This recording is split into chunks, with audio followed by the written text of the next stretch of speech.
जी student, आज हम start करते हैं। वो होगी आपकी एक तरह से सीबीएस की फिजियोलॉजी। ठीक है, सीबीएस की फिजियोलॉजी से हम स्टार्ट लेंगे और जितने भी मतलब के टॉपिक हम पढ़ेंगे वो मैं आपको बता चुका हूँ। और इसमें जितने भी इंपॉर्टेंट टॉपिक हैं वो हम डिस्कस करेंगे और जितने भी एमसीक्यूज वगैरह हैं वो भी हम डिस्कस करेंगे। आज जिस टॉपिक को हमने डिस्कस करना है वो होगी आपकी एक तरह से आपकी हार्ट कॉन्ट्रेक्टिलिटी। ठीक है, जिसको हमने डिस्कस करना है उस टॉपिक का नाम क्या है? जो पहला टॉपिक हम डिस्कस करेंगे वो होगी आपकी एक तरह से हार्ट की कॉन्ट्रेक्टिलिटी। आपका जो हार्ट होता है इसकी जो कॉन्ट्रेक्टिलिटी होती है वो कैसे होती है, और इसमें जितने भी एमसीक्यूज आते हैं वो भी हम इंशाल्लाह इसको डिस्कस करेंगे। आपने कहना है कि हार्ट की कॉन्ट्रेक्टिलिटी को समझने के लिए मतलब कि हमने फार्मा में भी डिस्कस किया था और कल भी डिस्कस किया था कि इसमें क्या होता है कि फॉर एग्जांपल मैं ड्रा करता हूँ, ये आपका एक सेल है। ठीक है, ये फॉर एग्जांपल मैं हार्ट की कॉन्ट्रेक्टिलिटी को समझाने के लिए मैं आपके हार्ट सेल को यहाँ पे क्या करता हूँ, एक से ड्रा करता हूँ। अब ये जो आपका हार्ट सेल है, ठीक है, इसके ऊपर कुछ चैनल्स होते हैं और कुछ रिसेप्टर्स होते हैं। ठीक है, यानी कि ये जो आपका हार्ट सेल है इसके ऊपर क्या होते हैं, इसके ऊपर कुछ खास किस्म के रिसेप्टर्स भी होते हैं और कुछ खास किस्म के क्या होते हैं, अल्लाह ताला ने इसके ऊपर जो है वो रिसेप्टर्स भी बनाए हैं। अब ये जो रिसेप्टर्स हैं, ये जो चैनल्स हैं, ये डिफरेंट तरह से काम करते हैं और इनका फाइनल जो काम होता है, जो फाइनल इनका रिजल्ट होता है वो क्या होता है, इन्होंने आपके हार्ट की जो है वो कॉन्ट्रेक्टिलिटी करवानी होती है। ठीक है, यानी कि यहाँ पे मैं आपका हार्ट सेल ड्रा करता हूँ और इस हार्ट सेल के ऊपर डिफरेंट चैनल्स होते हैं और डिफरेंट रिसेप्टर्स होते हैं जो कि डिफरेंट तरीके से काम करते हैं, और इन सब का एक ही लास्ट पे रिजल्ट होता है कि इन्होंने आपके जो हार्ट का सेल होता है इसके अंदर कैल्शियम को इंक्रीज करना है और कैल्शियम को इंक्रीज करके आपके हार्ट की जो कॉन्ट्रेक्टिलिटी है उसको इंक्रीज करवाना होता है। अब क्या होता है कि ये जो आपका हार्ट सेल है इसके ऊपर क्या होता है कि एक रिसेप्टर्स होते हैं। ठीक है, यानी कि जो आपका हार्ट सेल है इसके ऊपर क्या होते हैं, खास किस्म के रिसेप्टर्स होते हैं। और जो रिसेप्टर्स होते हैं वो ऐसे रिसेप्टर्स होते हैं जो मतलब जिनके ऊपर आपके कैटेकोलामाइंस आके एक्ट करते हैं। और मैंने आपको बताया था कि कैटेकोलामाइंस क्या होते हैं। कैटेकोलामाइंस ऐसे होते हैं जब आपका सिंपैथेटिक नर्वस सिस्टम एक्टिवेट होता है तो आपके कैटेकोलामाइंस की प्रोडक्शन होती है। आपकी क्या होता है, आपकी एपिनेफ्रिन होती है, आपकी नॉर एपिनेफ्रिन होती है और आपका डोपामीन होता है। ठीक है, ये मतलब कि आपके कैटेकोलामाइंस होते हैं। जब आपके कैटेकोलामाइंस की प्रोडक्शन होती है, आपके एपिनेफ्रिन नॉर एपिनेफ्रिन की प्रोडक्शन होती है, तो क्या होता है कि आपका जो हार्ट सेल है, ठीक है, आपका जो हार्ट सेल है इस हार्ट सेल के ऊपर आपके एक खास किस्म के रिसेप्टर्स होते हैं जिसको हम कहते हैं बीटा वन रिसेप्टर, जो कल भी हमने डिटेल से पढ़ा था। आपके जो बीटा वन रिसेप्टर्स होते हैं जब इनके ऊपर आपके एक तरह से जो एपिनेफ्रिन होती है या आपकी कैटेकोलामाइन जब आके एक्ट करते हैं, तो ये आपके जो रिसेप्टर्स होते हैं, जो बीटा वन रिसेप्टर्स होते हैं, जब इनके ऊपर आपकी एपिनेफ्रिन आके एक्ट करते हैं तो ये क्या करते हैं, ये अपने साथ पड़े हुए एक खास किस्म के रिसेप्टर्स होते हैं जिनको हम कहते हैं आपके जी प्रोटीन कपल्ड रिसेप्टर। अब उन जी प्रोटीन कपल्ड रिसेप्टर में एक रिसेप्टर होता है जिसको हम कहते हैं जी एस। देखिए हमारे पास होते हैं जी प्रोटीन कपल्ड रिसेप्टर्स होते हैं। अब ये तीन किस्म के होते हैं, आपके जी आई होते हैं, आपके जी क्यू होते हैं और आपके जी एस होते हैं। अब जब भी आपका जी आई होता है ये मतलब कि आपके जो सेल होता है उसको इनहिबिट कर देता है, उसके फंक्शन को इनहिबिट कर देता है, यानी कि ये आपका एक तरह से इनहिबिटरी रिसेप्टर होता है। जो आपका जी एस होता है, जी एस ऐसा रिसेप्टर होता है जो आपका स्टिमुलेटरी होता है, जो किसी भी सेल की जो फंक्शन होता है उसको इनहेंस करता है, उसको ज्यादा करता है, उसको एक तरह से स्टिमुलेट करता है। ठीक है, तो ये आपने समझना है। अब क्या होता है कि जो आपका एपिनेफ्रिन होता है, जब आपकी एपिनेफ्रिन जो है वो आपके बीटा वन रिसेप्टर के ऊपर एक्ट करता है, तो जब बीटा वन रिसेप्टर स्टिमुलेट हो जाता है तो ये क्या करता है, ये आपका जो जी एस है यानी कि जो आपका जी एस है उसको क्या कर देता है, उसको स्टिमुलेट कर देता है। अब ये जो जी एस होता है ये क्या करता है, ये जनाब यहाँ पे आपके जो मायोकार्डियल सेल होते हैं इनकी इसकी मेम्ब्रेन के ऊपर एक खास किस्म के आपके जो है वो एक तरह से इंजाइम होता है जिसको हम कहते हैं आपका एडिनाइल साइक्लेज। कौन सा होता है, आपका एडिनाइल साइक्लेज। अब जी एस एडिनाइल साइक्लेज को क्या कर देता है, एक तरह से जाके स्टिमुलेट कर देता है। जो एडिनाइल साइक्लेज होता है ये क्या करता है, एडिनाइल साइक्लेज का काम ये होता है कि जनाब ये आपके जो मायोकार्डियल सेल है इसके अंदर पड़े हुए जो एटीपी होती है, यानी कि जो एटीपी होती है उस एटीपी को किस में कन्वर्ट कर देता है, उस एटीपी को साइक्लिक एएमपी में जो है वो कन्वर्ट कर देता है। ठीक है, यानी कि जो आपकी साइक्लिक एएमपी है उसमें कन्वर्ट कर देगा। जब आपकी साइक्लिक एएमपी बन जाती है तो फिर क्या होता है, ये जो साइक्लिक एएमपी होती है ये आपके मायोकार्डियल सेल के अंदर पड़े हुए एक मतलब कि आपका इंजाइम होता है जिसको हम कहते हैं protein kinase A. Protein kinase A को जाके स्टिमुलेट करेगा। जब आपका प्रोटीन काइनेज ए स्टिमुलेट हो जाता है तो मैंने आपको बायोकेमिस्ट्री में पढ़ाया था कि सिंथेज का क्या फंक्शन होता है और आपका जो काइनेज होता है इसका क्या फंक्शन होता है, और जितने भी इंजाइम्स थे मैंने आपको वहां से डिटेल से पढ़ाए थे। जब भी आपका मतलब कि आपका प्रोटीन काइनेज यानी कि जब भी काइनेज आता है तो इसने मतलब कि किसी भी इंजाइम की या किसी भी चैनल की फास्फोराइलेशन करवानी होती है। यानी कि जो काइनेज होता है इसने किसी भी चैनल के साथ या किसी भी इंजाइम के साथ फास्फेट ग्रुप को अटैच करवाना होता है। और जब किसी भी इंजाइम या किसी भी चैनल के साथ फास्फेट ग्रुप अटैच हो जाता है तो उसकी फास्फोराइलेशन होती है और जब फास्फोराइलेशन होती है तो जनाब वो जो चैनल होता है या वो जो इंजाइम होता है उसका जो फंक्शन होता है वो इंक्रीज हो जाता है, ठीक है, यानी कि वो एक तरह से एक्टिवेट हो जाता है। अब क्या होता है कि जब प्रोटीन काइनेज ए जो है वो एक्टिवेट हो जाता है, तो ये क्या करता है, ये यहाँ पे पड़े हुए खास किस्म के रिसेप्टर्स होते हैं, ठीक है, यानी कि आपका जो मायोकार्डियल सेल है, यहाँ पे खास किस्म के चैनल्स पड़े होते हैं जिनको हम कहते हैं कैल्शियम चैनल्स। तो प्रोटीन काइनेज ए क्या करता है, ये इन कैल्शियम चैनल को जाके स्टिमुलेट कर देता है। जब कैल्शियम चैनल को स्टिमुलेट करता है तो ये कैल्शियम जो होते हैं ये मतलब कि आपके मायोकार्डियल सेल के अंदर आ जाते हैं।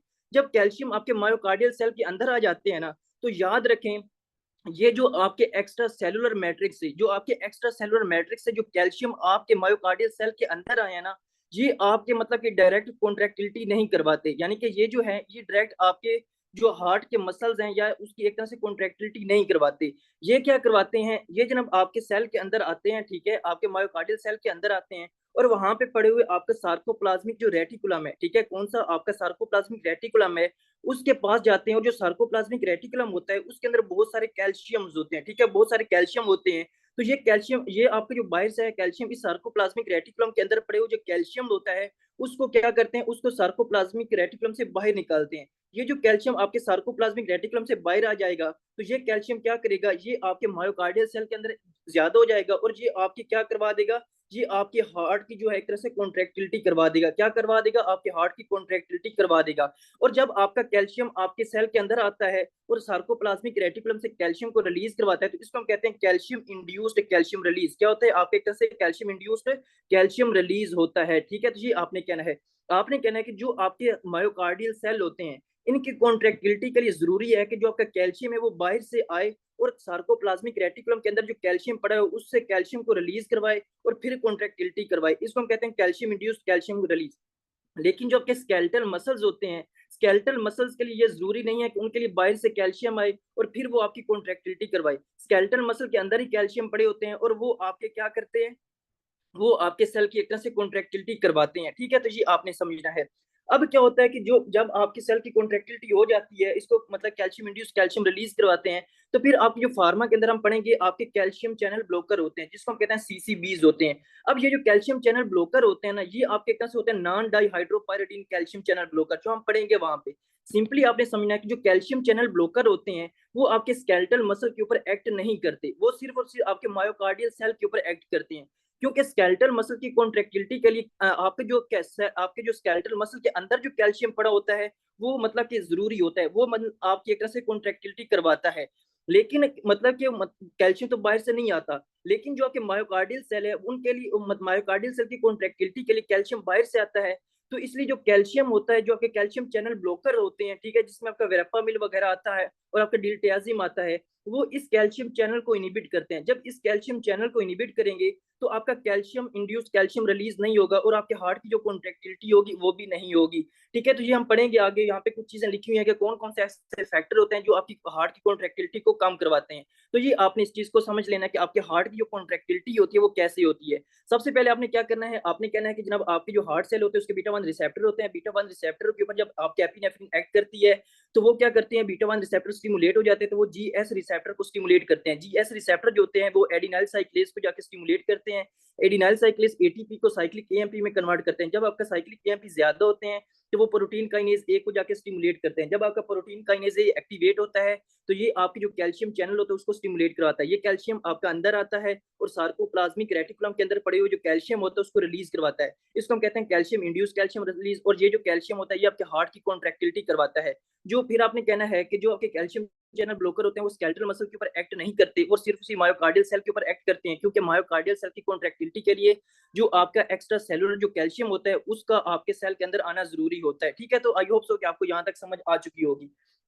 अब यहाँ पर एक कंडीशन आती है, वो कहते हैं कि जनाब आपकी ऐसी कौन कौन सी कंडीशंस हैं, अब ऐसे कौन कौन से फैक्टर हैं जो आपके हार्ट की कॉन्ट्रैक्टिलिटी को कम करते हैं, ठीक है। उसमें यानी कि कौन कौन से ऐसे फैक्टर हैं जो आपके हार्ट की कॉन्ट्रैक्टिलिटी को कम करते हैं। देखो, जब आपके हार्ट की कॉन्ट्रैक्टिलिटी यानी कि आपके हार्ट की कॉन्ट्रैक्टिलिटी कम हो जाएगी तो आपको पता है कि ऑटोमेटिकली जो आपका स्ट्रोक वॉल्यूम होगा, ठीक है, जो स्ट्रोक वॉल्यूम होगा वो भी कम हो जाएगा। यानी कि वो मतलब कि कंडीशन जो आपके हार्ट की कॉन्ट्रैक्टिलिटी को कम करेंगी वो ऑटोमेटिकली आपका जो स्ट्रोक वॉल्यूम होगा उसको भी क्या कर देंगी, कम कर देंगी। अब स्ट्रोक वॉल्यूम क्या होता है इसको हमने कल डिटेल से पढ़ा था। अब फॉर एग्जाम्पल हमने देखा था कि यार आप जब बीटा वन रिसेप्टर स्टिमुलेट होते हैं तो वो आपकी कॉन्ट्रेक्टिलिटी को इंक्रीज करते हैं, ठीक है। और जब कॉन्ट्रेक्टिलिटी इंक्रीज होती है तो आपके हार्ट जो स्ट्रोक वॉल्यूम होता है ये भी इंक्रीज हो जाता है। लेकिन हमेशा आपकी कॉन्ट्रेक्टिलिटी जब ज्यादा होती है तो वो स्ट्रोक वॉल्यूम को इंक्रीज नहीं करवाती। कल हमने पढ़ा था कुछ ऐसी कंडीशन होती है कि उसमें हार्ट की कॉन्ट्रेक्टिलिटी तो बहुत ज्यादा होती है लेकिन स्ट्रोक वॉल्यूम फिर भी कम होता है, ठीक है। तो वो हम कल डिस्कस कर चुके हैं। तो जब कॉन्ट्रेक्टिलिटी कम होगी तो आपने कहना है कि आपका जो स्ट्रोक वॉल्यूम होगा वो भी कम होगा। जब हम देंगे फॉर एग्जांपल अगर हम बीटा वन को स्टिमुलेट करते हैं तो कॉन्ट्रेक्टिलिटी इंक्रीज होती है, और जब हम बीटा वन को एक तरह से ब्लॉक कर दें यानी कि हम बीटा वन ब्लॉकर यूज करें तो बीटा वन ब्लॉकर यूज करने से क्या होगा, आपका जो एक तरह से आपका जो बीटा वन रिसेप्टर को मतलब कि ब्लॉक करने से आपके हार्ट की जो कॉन्ट्रेक्टिलिटी होगी वो क्या हो जाएगी, वो कम हो जाएगी। हार्ट की कॉन्ट्रेक्टिलिटी कम क्यों हो जाएगी, क्योंकि उन्होंने लिखा हुआ कि जो साइक्लिक एएमपी है, जो साइक्लिक एएमपी है वो एक तरह से कम हो जाएंगे। जब साइक्लिक एएमपी कम हो जाएंगे, ये वाला कॉन्सेप्ट वो बता रहा है कि जब आपके मतलब कि बीटा वन रिसेप्टर जो है वो एक तरह से इनहिबिट हो जाएंगे, साइक्लिक एएमपी का लेवल कम हो जाएगा। जब साइक्लिक एएमपी का लेवल कम हो जाएगा तो ऑटोमेटिकली आपकी जो प्रोटीन काइनेज ए है उनकी भी एक तरह से एक्टिविटी कम हो जाएगी और सारा जो प्रोसेस होगा वो रुक जाएगा, ठीक है। तो आपने कहना कि बीटा वन ब्लॉकर देने से साइक्लिक एएमपी कम होगा तो आपकी जो हार्ट की कॉन्ट्रेक्टिलिटी है वो भी क्या हो जाएगी, हार्ट एक तरह से कम हो जाएगी। फिर आपने कहना है कि हमारे पास होते हैं हार्ट फेलियर, ठीक है। हम पढ़ेंगे हार्ट फेलियर इंशाल्लाह पैथोलॉजी में डिटेल से। हार्ट फेलियर जो होता है वो दो तरह के होते हैं मेनली। आपने कहना है कैसा हार्ट फेलियर होता है, जिसको हम कहते हैं सिस्टोलिक हार्ट फेलियर, ठीक है। यानी कि आपने कहना है एक होता है हार्ट फेलियर जिसको हम कहते हैं सिस्टोलिक हार्ट फेलियर, जो आपको एक तरह सिस्टोलिक डिसफंक्शंस कहते हैं, ठीक है। इसको हम पढ़ेंगे इंशाल्लाह। आपने सिर्फ इस कॉन्सेप्ट को समझना है कि हार्ट फेलियर दो तरह के होते हैं मेनली। आपके एक तरह से सिस्टोलिक डिसफंक्शन होता है और आपका एक तरह से डायस्टोलिक डिसफंक्शन होता है। कौन सा, आपका एक तरह से डायस्टोलिक डिसफंक्शन होता है। अब जो सिस्टोलिक डिसफंक्शन होता है ना, यानी कि ऐसा हार्ट फेलियर जिसमें आपका सिस्टोलिक डिसफंक्शन होता है, इसमें क्या होता है कि इसमें जनाब जो आपका हार्ट होता है, ठीक है, जो आपका हार्ट होता है वो एक तरह से प्रॉपर कॉन्ट्रैक्ट नहीं कर सकता है। यानी कि आपका हार्ट, कल हमने पढ़ा था ना कि सिस्टोल क्या होता है और सिस्टोलिक ब्लड प्रेशर किसको कहते हैं, ये सारी चीजें। जो सिस्टोलिक होता है इसमें आपका सिस्टोलिक हार्ट फेलियर होता है, इसमें जनाब आपका जो हार्ट होता है वो प्रॉपर कॉन्ट्रैक्ट नहीं कर सकता, लेकिन वो आपका जो हार्ट होता है वो रिलैक्स हो रहा होता है, ठीक है। यानी कि आपका हार्ट जो है वो एक तरह से सिस्टोल नहीं होता, वो कॉन्ट्रैक्ट नहीं होता, लेकिन वो डायस्टोल हो सकता है, वो रिलैक्स हो सकता है। लेकिन जो आपका डायस्टोलिक हार्ट फेलियर है इसमें क्या होता है कि आपका हार्ट जो है वो प्रॉपर कॉन्ट्रैक्ट तो हो सकता है, यानी कि वो कॉन्ट्रैक्ट कर रहा होता है, लेकिन वो प्रॉपर एक तरह से जो है वो एक तरह से डायस्टोल नहीं कर सकता, यानी कि वो रिलैक्स नहीं कर सकता। अब मुझे ये बताएं कि जो आपका हार्ट फेलियर है, यानी कि ऐसा कौन सा हार्ट फेलियर होगा जिसमें आपका एक तरह से जो कॉन्ट्रैक्टिलिटी होगी, यानी कि जो कॉन्ट्रैक्टिलिटी होगी और आपका स्ट्रोक वॉल्यूम कम होगा। तो आपको पता है कि जब भी आपका सिस्टोलिक डिसफंक्शन होगा, कौन सा, आपका एक तरह सिस्टोलिक डिसफंक्शन होगा, तो सिस्टोलिक डिसफंक्शन में क्या होगा, कॉन्ट्रैक्टिलिटी कम होगी, और कॉन्ट्रैक्टिलिटी कम होने की वजह से आपका एक तरह से मतलब कि आपकी कॉन्ट्रैक्टिलिटी कम होगी, क्योंकि सिस्टोलिक डिसफंक्शन में मैंने पढ़ा था कि आपका हार्ट जो है वो प्रॉपर कॉन्ट्रैक्ट जो है वो एक तरह से नहीं होता। लेकिन जब आपका डायस्टोलिक डिसफंक्शन होगा, डायस्टोलिक डिसफंक्शन में आपकी जो कॉन्ट्रैक्टिलिटी होगी वो तकरीबन नॉर्मल रहेगी, सिर्फ आपका हार्ट होगा वो रिलैक्स नहीं होगा, ठीक है। तो ये आपने कहना है कि हार्ट फेलियर जो होते हैं वो एक सिस्टोलिक डिसफंक्शन में आपकी कॉन्ट्रैक्टिलिटी कम तो होती है, लेकिन जो आपका डायस्टोलिक डिसफंक्शन होता है इसमें आपकी हार्ट की जो कॉन्ट्रैक्टिलिटी होती है वो नॉर्मल रहती है। मतलब कि ये होगा आपका हार्ट फेलियर के बारे में। अब उसने कुछ कंडीशन बताई हुई है जिसके अंदर आपका जो एक तरह से जो कॉन्ट्रैक्टिलिटी होती है वो कम हो जाती है। एक कंडीशन होती है आपकी एसिडोसिस, ठीक है, कौन सी होती है, एसिडोसिस होती है। यहाँ पे फिर एक और कंडीशन आती है आपकी एक तरह से हाइपोक्सिया, ठीक है, आपका एक तरह से हाइपोक्सिया होता है। और एक कंडीशन होती है जिसको कहते हैं आपका हाइपर कैपनिया, ठीक है, कौन सी होती है, आपकी एक तरह से हाइपर कैपनिया होती है, यानी कि ऐसी कंडीशन जिसके अंदर आपका जो एक कार्बन डाइऑक्साइड का जो लेवल होता है वो ज्यादा हो जाता है। देखिए इन कंडीशन में क्या होता है, जब भी आपकी बॉडी के अंदर, ये याद रखें कि जब भी आपकी बॉडी के अंदर एसिडोसिस होगा, आपकी हाइपोक्सिया होगा और हाइपर कैपनिया होगा, इन तीनों कंडीशन में आपके हार्ट की कॉन्ट्रैक्टिलिटी तो कम होगी, आपका हार्ट की कॉन्ट्रैक्टिलिटी कम होगी, लेकिन आपका हार्ट रेट ज्यादा होगा। ये सबसे इंपॉर्टेंट बात है कि इन तीनों कंडीशन के अंदर आपकी जो हार्ट की कॉन्ट्रैक्टिलिटी होगी वो तो कम होगी, लेकिन आपको जो हार्ट रेट होगा वो ज्यादा होगा। अब वो कैसे ज्यादा होगा इसको हम पढ़ते हैं। देखो जब भी आपकी बॉडी के अंदर एसिडोसिस होती है, हाइपोक्सिया होता है, हाइपर कैपनी होता है ना, तो इसके बदले में क्या होता है, आपका जो मतलब कि जो आपके हार्ट की तरफ जो ऑक्सीजन सप्लाई होती है, ठीक है, जो आपकी हार्ट की तरफ जो एक तरह से ऑक्सीजन सप्लाई होती है वो क्या हो जाती है, वो कम हो जाती है। यानी कि इन तीनों कंडीशन में आपके हार्ट की तरफ जो ऑक्सीजन सप्लाई है वो क्या हो जाती है, वो कम हो जाती है। जब आपके हार्ट की तरफ ऑक्सीजन सप्लाई कम हो जाती है तो मतलब कि अब आपका जो हार्ट होता है वो कम काम करेगा, मतलब कि वो लेस फंक्शन करेगा, ऐसी है ना। यानी कि उसकी तरफ एक तरह से ऑक्सीजन कम जा रही है, तो वो कम मतलब एक फंक्शन भी कम करेगा। तो इसका मतलब एक तरह से वो क्या करेगा, उसकी जो कॉन्ट्रेक्टिलिटी होगी, ठीक है, उसकी एक तरह से जो कॉन्ट्रेक्टिलिटी होगी, जो आपके हार्ट का जो फंक्शन होगा वो भी कम हो जाएगा। जब आपका हार्ट की तरफ ऑक्सीजन कम मिले, आपके हार्ट के मसल को ऑक्सीजन कम मिलेगी, उसकी कॉन्ट्रेक्टिलिटी कम हो जाएगी। तो आपके हार्ट की कॉन्ट्रेक्टिलिटी कम होने की वजह से आपका स्ट्रोक वॉल्यूम भी क्या हो जाएगा, कम हो जाएगा।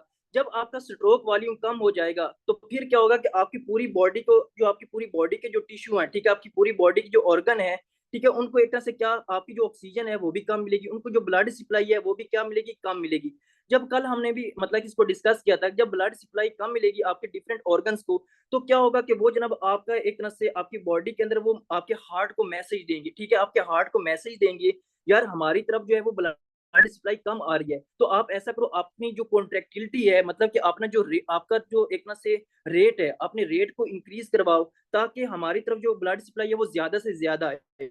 ठीक है, यानी कि आपने कहना है कि इसके बदले में क्या होगा कि आपकी बॉडी के अंदर जो सिंपैथेटिक नर्वस सिस्टम है, ठीक है, सिंपैथेटिक नर्वस सिस्टम है, वो क्या हो जाएगा, वो एक तरह से एक्टिवेट हो जाएगा। जब आपकी बॉडी के अंदर सिंपैथेटिक नर्वस सिस्टम एक्टिवेट होगा, तो फिर क्या होगा कि वो जनाब आपकी बहुत ज्यादा आपके कैटेकोलामाइंस की प्रोडक्शन होगी। जब आपकी कैटेकोलामाइंस की प्रोडक्शन होगी, तो वो आपके हार्ट के ऊपर बहुत ज्यादा जाके मतलब कि एक्ट करेंगे, जिसकी वजह से आपके हार्ट रेट जो होगा वो बहुत ज्यादा इंक्रीज होगा। और याद रखिए, फॉर एग्जाम्पल आपका जो हार्ट रेट होता है, जब आपका अरिथमियाज वगैरह होती हैं, अरिथमियाज वगैरह में आपका क्या होता है कि आपका हार्ट रेट तो बहुत ज्यादा होता है, लेकिन हार्ट की जो कॉन्ट्रेक्टिलिटी होती है वो कम होती है, यानी कि जो आपका हार्ट है वो प्रॉपर कॉन्ट्रैक्ट नहीं कर रहा होता है। ठीक है, फॉर एग्जाम्पल जी आपका हार्ट का एक चैम्बर है ना, ठीक है, तो नॉर्मली फॉर एग्जाम्पल इसने यहाँ से लेकर यहाँ तक कॉन्ट्रैक्ट होना होता है, ठीक है, लेकिन कॉन्ट्रेक्टिलिटी में क्या, क्या आपके हार्ट मतलब कि रेट जब ज्यादा होता है और कॉन्ट्रेक्टिलिटी कम होती है, तो इसमें आपका जो हार्ट रेट मतलब कि आपका हार्ट है ना, वो जल्दी से बीट करता है, बहुत ज्यादा बीट करता है, तो वो सिर्फ यहाँ तक आता है, यहाँ तक कॉन्ट्रैक्ट करता है, यहाँ तक सिर्फ वो कॉन्ट्रैक्ट होके आता है। तो एक तरह से उसका हार्ट रेट तो बहुत ज्यादा हो जाता है, लेकिन उसकी कॉन्ट्रेक्टिलिटी जो होती है वो कम हो जाती है। तो आपने कहना है कि जब भी आपकी बॉडी के अंदर क्या होता है कि आपका एसिडोसिस होता है, हाइपोक्सिया, हाइपरकैप्निया होता है, तो इस कंडीशन में क्या होती है कि आपकी कॉन्ट्रेक्टिलिटी तो कम हो जाती है, लेकिन इसके बदले में क्या होता है कि आपका सिंपैथेटिक नर्वस सिस्टम एक्टिवेट होने की वजह से आपका हार्ट रेट इतना ज्यादा हो जाता है कि आपकी मतलब कि जो हार्ट है वो प्रॉपर कॉन्ट्रैक्ट नहीं होता, ठीक है, यानी कि वो प्रॉपर फोर्सफुली और मतलब कि पूरी ताकत से कॉन्ट्रैक्ट नहीं होता, तो इसलिए जो कॉन्ट्रैक्टिलिटी तो कम हो जाती है, लेकिन आपका जो हार्ट रेट है वो क्या हो जाता है, वो एक तरह से ज्यादा हो जाता है। ठीक है, तो इस बात को आपने लाजमी समझ लेना है। आई होप सो कि आपको यहाँ तक एसिडोसिस और इन तीनों चीजों की जो है वो समझ आ चुकी होगी। अब उसने एक और बताया हुआ है कि जब मतलब कि जो आपके non dihydropyridine calcium channel blockers हैं, ये भी क्या करते हैं, ये मैं आपको बता चुका हूँ कि ये भी आपके हार्ट की जो कॉन्ट्रेक्टिलिटी होती है उसको क्या करते हैं, उसको कम करते हैं। ठीक है, तो इन तीनों चीजों के बारे में आपको पता होना चाहिए। अब आई होप सो कि आपको यहाँ तक जो कॉन्ट्रेक्टिलिटी के बारे में जो है वो मतलब कि पता चल गया होगा। अब इसमें एक कॉन्सेप्ट आता है आपके डाइऑक्सिन के बारे में, ठीक है, कि आपकी जो है जो डाइऑक्सिन है उसका मतलब कि वो कैसे आपके हार्ट की जो है वो कॉन्ट्रेक्टिलिटी को एक तरह से इंक्रीज करती है, वो सारा सीन उसका होता है। देखो हम इसको डाइऑक्सिन को आपकी फार्मा के अंदर पढ़ेंगे दोबारा, ठीक है, लेकिन क्योंकि इसका यहाँ पे कॉन्सेप्ट आया है तो इसको मैं आपको थोड़ा सा यहाँ पे बता देता हूँ। इसमें क्या होता है कि फॉर एग्जाम्पल जो आपका फॉर एग्जाम्पल जी आपके हार्ट के सेल है, इस हार्ट के सेल के ऊपर दो तरह के चैनल्स होते हैं, दो तरह के गेट होते हैं। एक होता है आपके एक तरह से एसिडोसिस में आपकी कॉन्ट्रैक्टिलिटी कैसे डिक्रीज होगी, अभी मैं आपको बताता हूँ दोबारा डाइऑक्सिन के बाद। इसमें क्या होता है कि फॉर एग्जाम्पल जी आपका क्या है कि ये आपके एक यहाँ पे एक चैनल होते हैं, ठीक है, आपके क्या होते हैं, आपके यहाँ पे एक चैनल्स होते हैं, और आपके दूसरी साइड पे भी क्या होते हैं कि आपके चैनल्स होते हैं। अब ये जो आपके मतलब यहाँ पे दो तरह के गेट होते हैं, इसको मैं कहता हूँ गेट ए और एक को हम कहते हैं गेट बी कहते हैं। अब ये जो आपके गेट ए है ना, इससे क्या होता है कि इससे आपके जो तीन सोडियम है, ठीक है, ये जो होते हैं इसके आपके तीन सोडियम जो होते हैं, ये आपके जो है वो सेल से बाहर जाते हैं, और इसके बदले में क्या होता है कि आपके जो है वो दो पोटाशियम आइंस आपके सेल के अंदर आते हैं। ठीक है, यानी कि आपने कहना है कि जो गेट ए होता है इसमें तीन सोडियम जो होते हैं वो आपके सेल से बाहर जाते हैं, लेकिन जो दो पोटाशियम होते हैं, दो पोटाशियम जनाब आपके जो है वो एक तरह से सेल के अंदर आते हैं। जब आपका सोडियम आपके सेल के बाहर जाता है तो फिर क्या होता है कि इस सोडियम को कंपनसेट करने के लिए, इस सोडियम को कंपनसेट करने के लिए क्या होता है कि आपके जो बी चैनल होते हैं वो स्टिमुलेट हो जाते हैं। वो क्या करते हैं, वो आपके एक्स्ट्रा सेलुलर जो सोडियम पड़ा होता है उसको अंदर लेकर आते हैं, और बदले में जो इसमें जो कैल्शियम पड़ा होता है उस कैल्शियम को आपको बाहर लेकर आते हैं। ठीक है, यानी कि ये आपने समझना है कि इसमें क्या होता है कि जो आपका एक तरह से पहला गेट ए होगा वो तीन सोडियम को बाहर फेंकेगा और बदले में दो पोटाशियम को अंदर लेकर आएगा। जो बी चैनल होता है ये क्या करता है, इस सोडियम को कंपनसेट करने के लिए, इस सोडियम की जो है वो डेफिशिएंसी को पूरा करने के लिए ये आपके सोडियम को अंदर लेकर आएगा और बदले में कैल्शियम को बाहर फेंक देगा। ठीक है, तो ये करेगा। अब इसमें क्या होता है, जो डाइजोक्सिन होती है, डाइजोक्सिन जो होती है ये हम देते हैं कि आपके जब हार्ट फेल हो रहा होता है, ठीक है, उसमें हम देखते हैं ताकि आपकी जो हार्ट की कॉन्ट्रेक्टिलिटी है वो इंक्रीज हो जाए। ठीक है, अब डाइजोक्सिन क्या करता है, डाइजोक्सिन आता है और डाइजोक्सिन ये जो आपका गेट ए है ना, इसको क्या कर देता है, इसको इनहिबिट कर देता है। यानी कि इस गेट को क्या कर देता है, इनहिबिट कर देता है। जब इस गेट को एक तरह से इनहिबिट कर देगा, ब्लॉक कर देगा, तो अब आपके जो 3 सोडियम जो है वो बाहर जा रहे थे, अब वो बाहर नहीं जाएंगे। इसका मतलब अब आपके सेल के अंदर जो सोडियम इंक्रीज होगा। जब सोडियम इंक्रीज होगा तो जो आपका कैल्शियम बाहर जा रहा था वो भी अब बाहर नहीं जाएगा, तो आपके सेल के अंदर कैल्शियम भी इंक्रीज होगा। और जब आपका जो है वो सेल के अंदर सोडियम भी इंक्रीज होगा और कैल्शियम भी इंक्रीज होगा, तो आपकी जो कॉन्ट्रेक्टिलिटी होगी वो ज्यादा हो जाएगी। ठीक है, तो ये आपने कहना है कि डाइजोक्सिन, जिसको हम डिजिटैलिस भी कहते हैं, वो जनाब आपके हार्ट के अंदर कैसे मतलब कि कॉन्ट्रेक्टिलिटी को इंक्रीज करते हैं। अच्छा, इन्होंने पूछा था कि आपका एसिडोसिस में कैसे कॉन्ट्रेक्टिलिटी डिक्रीज होगी। ठीक है, देखो मैंने आपको ये बताया था, जब भी आपकी बॉडी के अंदर एसिडोसिस होती है, हाइपोक्सी होता है, हाइपर कैपनी होता है ना, तो इसमें आपकी क्या होती है, जो कॉन्ट्रेक्टिलिटी होती है वो क्या हो जाती है, वो कम हो जाती है। लेकिन क्या होता है, जो आपका हार्ट रेट है वो ज्यादा हो जाता है। देखो इसमें क्या होता है कि जब भी आपकी हाइपोक्सी होता है, दो मैं ये भी बताता हूँ, जब भी आपके एसिडोसिस, हाइपोक्सिया और हाइपर कैपनी होता है ना, तो आपकी बॉडी के अंदर क्या हो जाता है कि जनाब आपकी एक तरह से जो हार्ट के मसल को जो ऑक्सीजन सप्लाई है, ठीक है, आपके हार्ट को जो मसल है उनको जो ऑक्सीजन सप्लाई है वो कम हो जाएगी। जब आपके हार्ट को ऑक्सीजन सप्लाई ही कम मिलेगी, तो अब आप मुझे ये बताएं, क्या आपकी जो हार्ट है, ठीक है, आपकी जो मतलब कि जो आपके हार्ट की ऑक्सीजन की डिमांड होती है ना, ठीक है, जब आपके हार्ट ज्यादा से ज्यादा कॉन्ट्रैक्ट करते हैं तो उनको ऑक्सीजन ज्यादा से ज्यादा चाहिए होती है, ऐसे ही है ना। जब मतलब कि आपके हार्ट ज्यादा से ज्यादा कॉन्ट्रैक्ट कर रहे हैं तो ज्यादा से ज्यादा उनको ऑक्सीजन चाहिए होती है, उनको काम करने के लिए ज्यादा से ज्यादा ऑक्सीजन चाहिए होती है। लेकिन अब क्या होता है, आपकी ऑक्सीजन कम है, जब ऑक्सीजन ही कम है तो अब आप मुझे ये बताएं, क्या आपका जब ऑक्सीजन कम है, आपके हार्ट मसल को आपके प्रॉपर ब्लड सप्लाई ही कम मिल रही है, तो अब आपके हार्ट जो है उनकी कॉन्ट्रेक्टिलिटी कम होगी या ज्यादा होगी, उनकी एकदम जो कॉन्ट्रेक्टिलिटी होगी वो कम हो जाएगी। ठीक है, तो इसका एक कॉन्सेप्ट ये है, इसके और भी बहुत सारे कॉन्सेप्ट है, लेकिन आपने सिंपल ये समझना है कि जब उसको एक तरह से ब्लड सप्लाई ही कम मिलेगी, जब उसको एक तरह से ऑक्सीजन ही कम मिलेगी, ठीक है, तो उसकी क्या हो जाएगी, उसकी कॉन्ट्रेक्टिलिटी ही कम हो जाएगी। जब कॉन्ट्रेक्टिलिटी कम हो जाएगी ना, तो उसका स्ट्रोक वॉल्यूम भी क्या होगा, कम होगा। जब स्ट्रोक वॉल्यूम ही कम होगा, तो अब आपकी जो डिफरेंट ऑर्गन्स होंगे, डिफरेंट टिश्यूज होंगे, उनको एक तरह से जो ऑक्सीजन सप्लाई है वो भी कम मिलेगी। जब उनको ऑक्सीजन सप्लाई कम मिलती है ना, तो आपकी बॉडी के अंदर सिंपैथेटिक नर्वस सिस्टम जो है वो बहुत ज्यादा एक्टिवेट हो जाता है। जब सिंपैथेटिक नर्वस सिस्टम बहुत ज्यादा एक्टिवेट हो जाता है, तो वो आपके हार्ट की जो ना मतलब कि आपके हार्ट रेट को बहुत ज्यादा इंक्रीज कर देता है। जब आपका हार्ट रेट बहुत ज्यादा इंक्रीज हो जाता है, तो इसमें क्या होता है कि आपका जो हार्ट रेट जब बहुत ज्यादा इंक्रीज हो जाता है, देखो जो अरिथमिया होते हैं, अरिथमिया में भी तो आपका हार्ट रेट बहुत ज्यादा इंक्रीज होता है, लेकिन उनमें हार्ट की जो कॉन्ट्रेक्टिलिटी होती है वो इतनी फोर्सफुल नहीं होती, हार्ट की कॉन्ट्रेक्टिलिटी कम होती है। अब हार्ट की कॉन्ट्रेक्टिलिटी कैसे कम होती है, आप जब हार्ट की कॉन्ट्रेक्टिलिटी हम उसको कंसीडर करते हैं कि जनाब वो प्रॉपर आपका हार्ट है वो प्रॉपर फोर्सफुली कॉन्ट्रैक्ट करे और आपके ब्लड है उसको ज्यादा से ज्यादा बाहर पंप करे।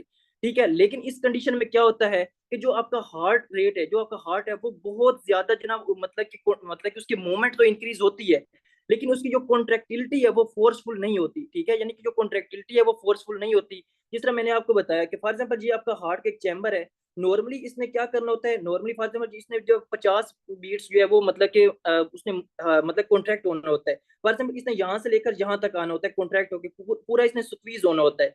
लेकिन जब आपका हार्ट रेट बहुत ज्यादा इंक्रीज हो जाता है, तो आपका जो हार्ट जो आपका कॉन्ट्रेक्टिलिटी है ना वो सिर्फ यहाँ तक आती है, यहाँ तक, यानी कि वो प्रॉपर फोर्सफुली कॉन्ट्रैक्ट नहीं होता। ठीक है, तो इसलिए आपने कहना है कि एसिडोसिस हाइपर कैपनिया में आपकी कॉन्ट्रेक्टिलिटी जो होती है वो कम हो जाती है, लेकिन हार्ट रेट जो होता है वो ज्यादा हो जाता है। अब मुझे जल्दी से बता देंगे, आपको समझ आ चुकी है इसकी एसिडोसिस में कॉन्ट्रेक्टिलिटी कैसे कम होगी।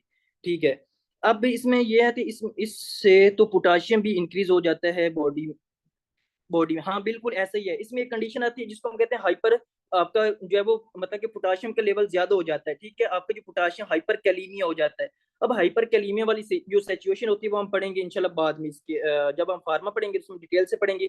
और ईसीजी में भी इसके कॉन्सेप्ट आते हैं, जो ईसीजी होती है, ठीक है, उसके अंदर आपके पोटाशियम जो, तो उसका क्या सीन होता है, ये सारी कंडीशन हम पढ़ेंगे। तो इसका एक साइड इफेक्ट होता है, ये हाइपर जो है वो कैलीमिया करवाती है, जिसकी वजह से आपकी बॉडी के अंदर जो है वो अरिथमिया वगैरह होते हैं।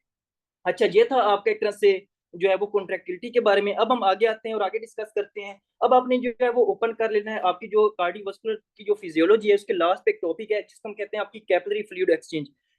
क्या कहते हैं उसको, कहते हैं आपकी एक तरह से कैपिलरी फ्लूइड एक्सचेंज के। कैपिलरी फ्लूइड एक्सचेंज का क्या सीन होता है? देखो कैपिलरी फ्लूइड एक्सचेंज में आपने ये मतलब कि कुछ आपकी टर्म्स हैं, ठीक है, उन टर्म्स को आपने सीखना है और फिर इसको हम देखते हैं कि क्या सीन होता है।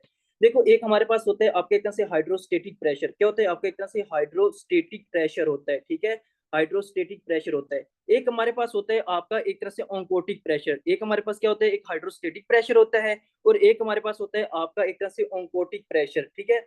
जो आपका ऑन्कोटिक प्रेशर होता है इसमें क्या फर्क होता है? आपका हाइड्रोस्टेटिक प्रेशर जो होता है इसका क्या सीन होता है?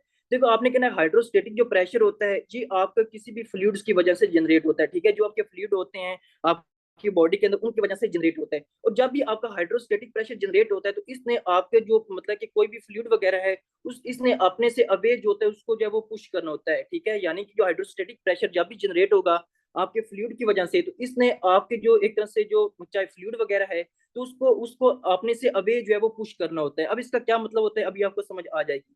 लेकिन आपने कहा जो ऑन्कोटिक प्रेशर होता है जी आपकी प्रोटीन्स की वजह से होता है। किसकी वजह से? आपकी जो प्रोटीन होती है इनकी वजह से आपका एक तरह से ऑन्कोटिक प्रेशर जो होता है वो जनरेट होता है। और जब भी आपका ऑन्कोटिक प्रेशर जनरेट होता है तो इसने क्या करना होता है? इसने जो भी फ्लूइड वगैरह है उसको अपनी तरफ जो है वो खींचना होता है, ठीक है, टुवर्ड्स, मतलब कि कोई भी फ्लूइड वगैरह है उसको अपनी तरफ जो है वो खींचना होता है। यानी कि जो आपका प्रोटीन होता है ये स्पॉन्ज की तरह काम करता है। जिस फोम वगैरह होते हैं जो, ठीक है, किसी पानी के अंदर अगर हम फोम वगैरह रखें तो वो जो वाटर होता है उसको अपनी तरफ जो है वो एक तरह से जज़ब कर लेते हैं, एब्जॉर्ब कर लेते हैं। तो प्रोटीन की वजह से जो ऑन्कोटिक प्रेशर जनरेट होता है ये क्या करता है? जितना भी फ्लूइड वगैरह है उसको अपनी तरफ जो है वो अट्रैक्ट कर लेते हैं, ठीक है।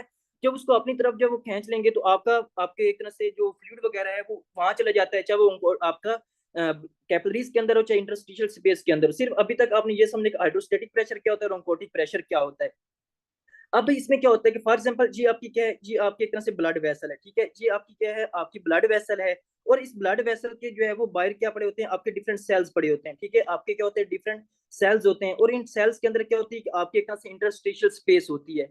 यानी कि ये आपका एक तरह से ब्लड वेसल थी, ठीक है, और ये जो आपके सेल होते हैं और इन सेल के दरमियान क्या होती है कि आपकी जो है वो एक तरह से इंटरस्टिशियल स्पेस होती है। क्या होती है कि आपके एक तरह से इंटरस्टिशियल स्पेस होती है जो आपके सेल के दरमियान होती है। अब आपका जो इंटरस्टिशियल स्पेस है और आपका जो ब्लड वेसल्स है इसके अंदर डिफरेंट जो है वो मतलब कि फोर्सेस होती हैं। आपकी हाइड्रोस्टेटिक प्रेशर होता है, ठीक है, और आपकी एक तरह से ऑन्कोटिक प्रेशर भी होता है। अब इसमें क्या होता है कि जो आपका ब्लड वेसल्स है ना, इनके अंदर फ्लूइड होता है। आपको पता है कि ब्लड है, ठीक है, वो डिफरेंट फ्लूइड से बना हुआ है, ठीक है, वाटर वगैरह। तो आपका जो होता है आपकी ब्लड वेसल्स के अंदर एक फ्लूइड होता है और उसकी वजह से आपके ब्लड वेसल के अंदर एक प्रेशर जनरेट होता है जिसको हम कहते हैं आपकी capillary hydrostatic pressure. For example ये कैपिलरी, आपकी बुक के ऊपर भी कैपिलरी लिखा हुआ है, तो इसको हम कहते हैं आपकी कैपिलरी हाइड्रोस्टेटिक प्रेशर। क्या कहते हैं? आपके कहते हैं कैपिलरी हाइड्रोस्टेटिक प्रेशर। अब ये जो कैपिलरी हाइड्रोस्टेटिक प्रेशर होता है ना, इसका काम क्या होता है? इसने जनाब आपका जो फ्लूइड होता है, क्योंकि मैंने आपको कहा था कि इसने मतलब कि अवे जो भी हाइड्रोस्टेटिक प्रेशर होता है इसने अपने से दूर जो है वो फ्लूइड को पुश करना होता है। तो ये जो कैपिलरी आपका हाइड्रोस्टेटिक प्रेशर होगा ये क्या करेगा? ये इस फ्लूइड को इस कैप आपकी ब्लड वेसल से इस कैपिलरी से बाहर जो है वो पुश करेगा।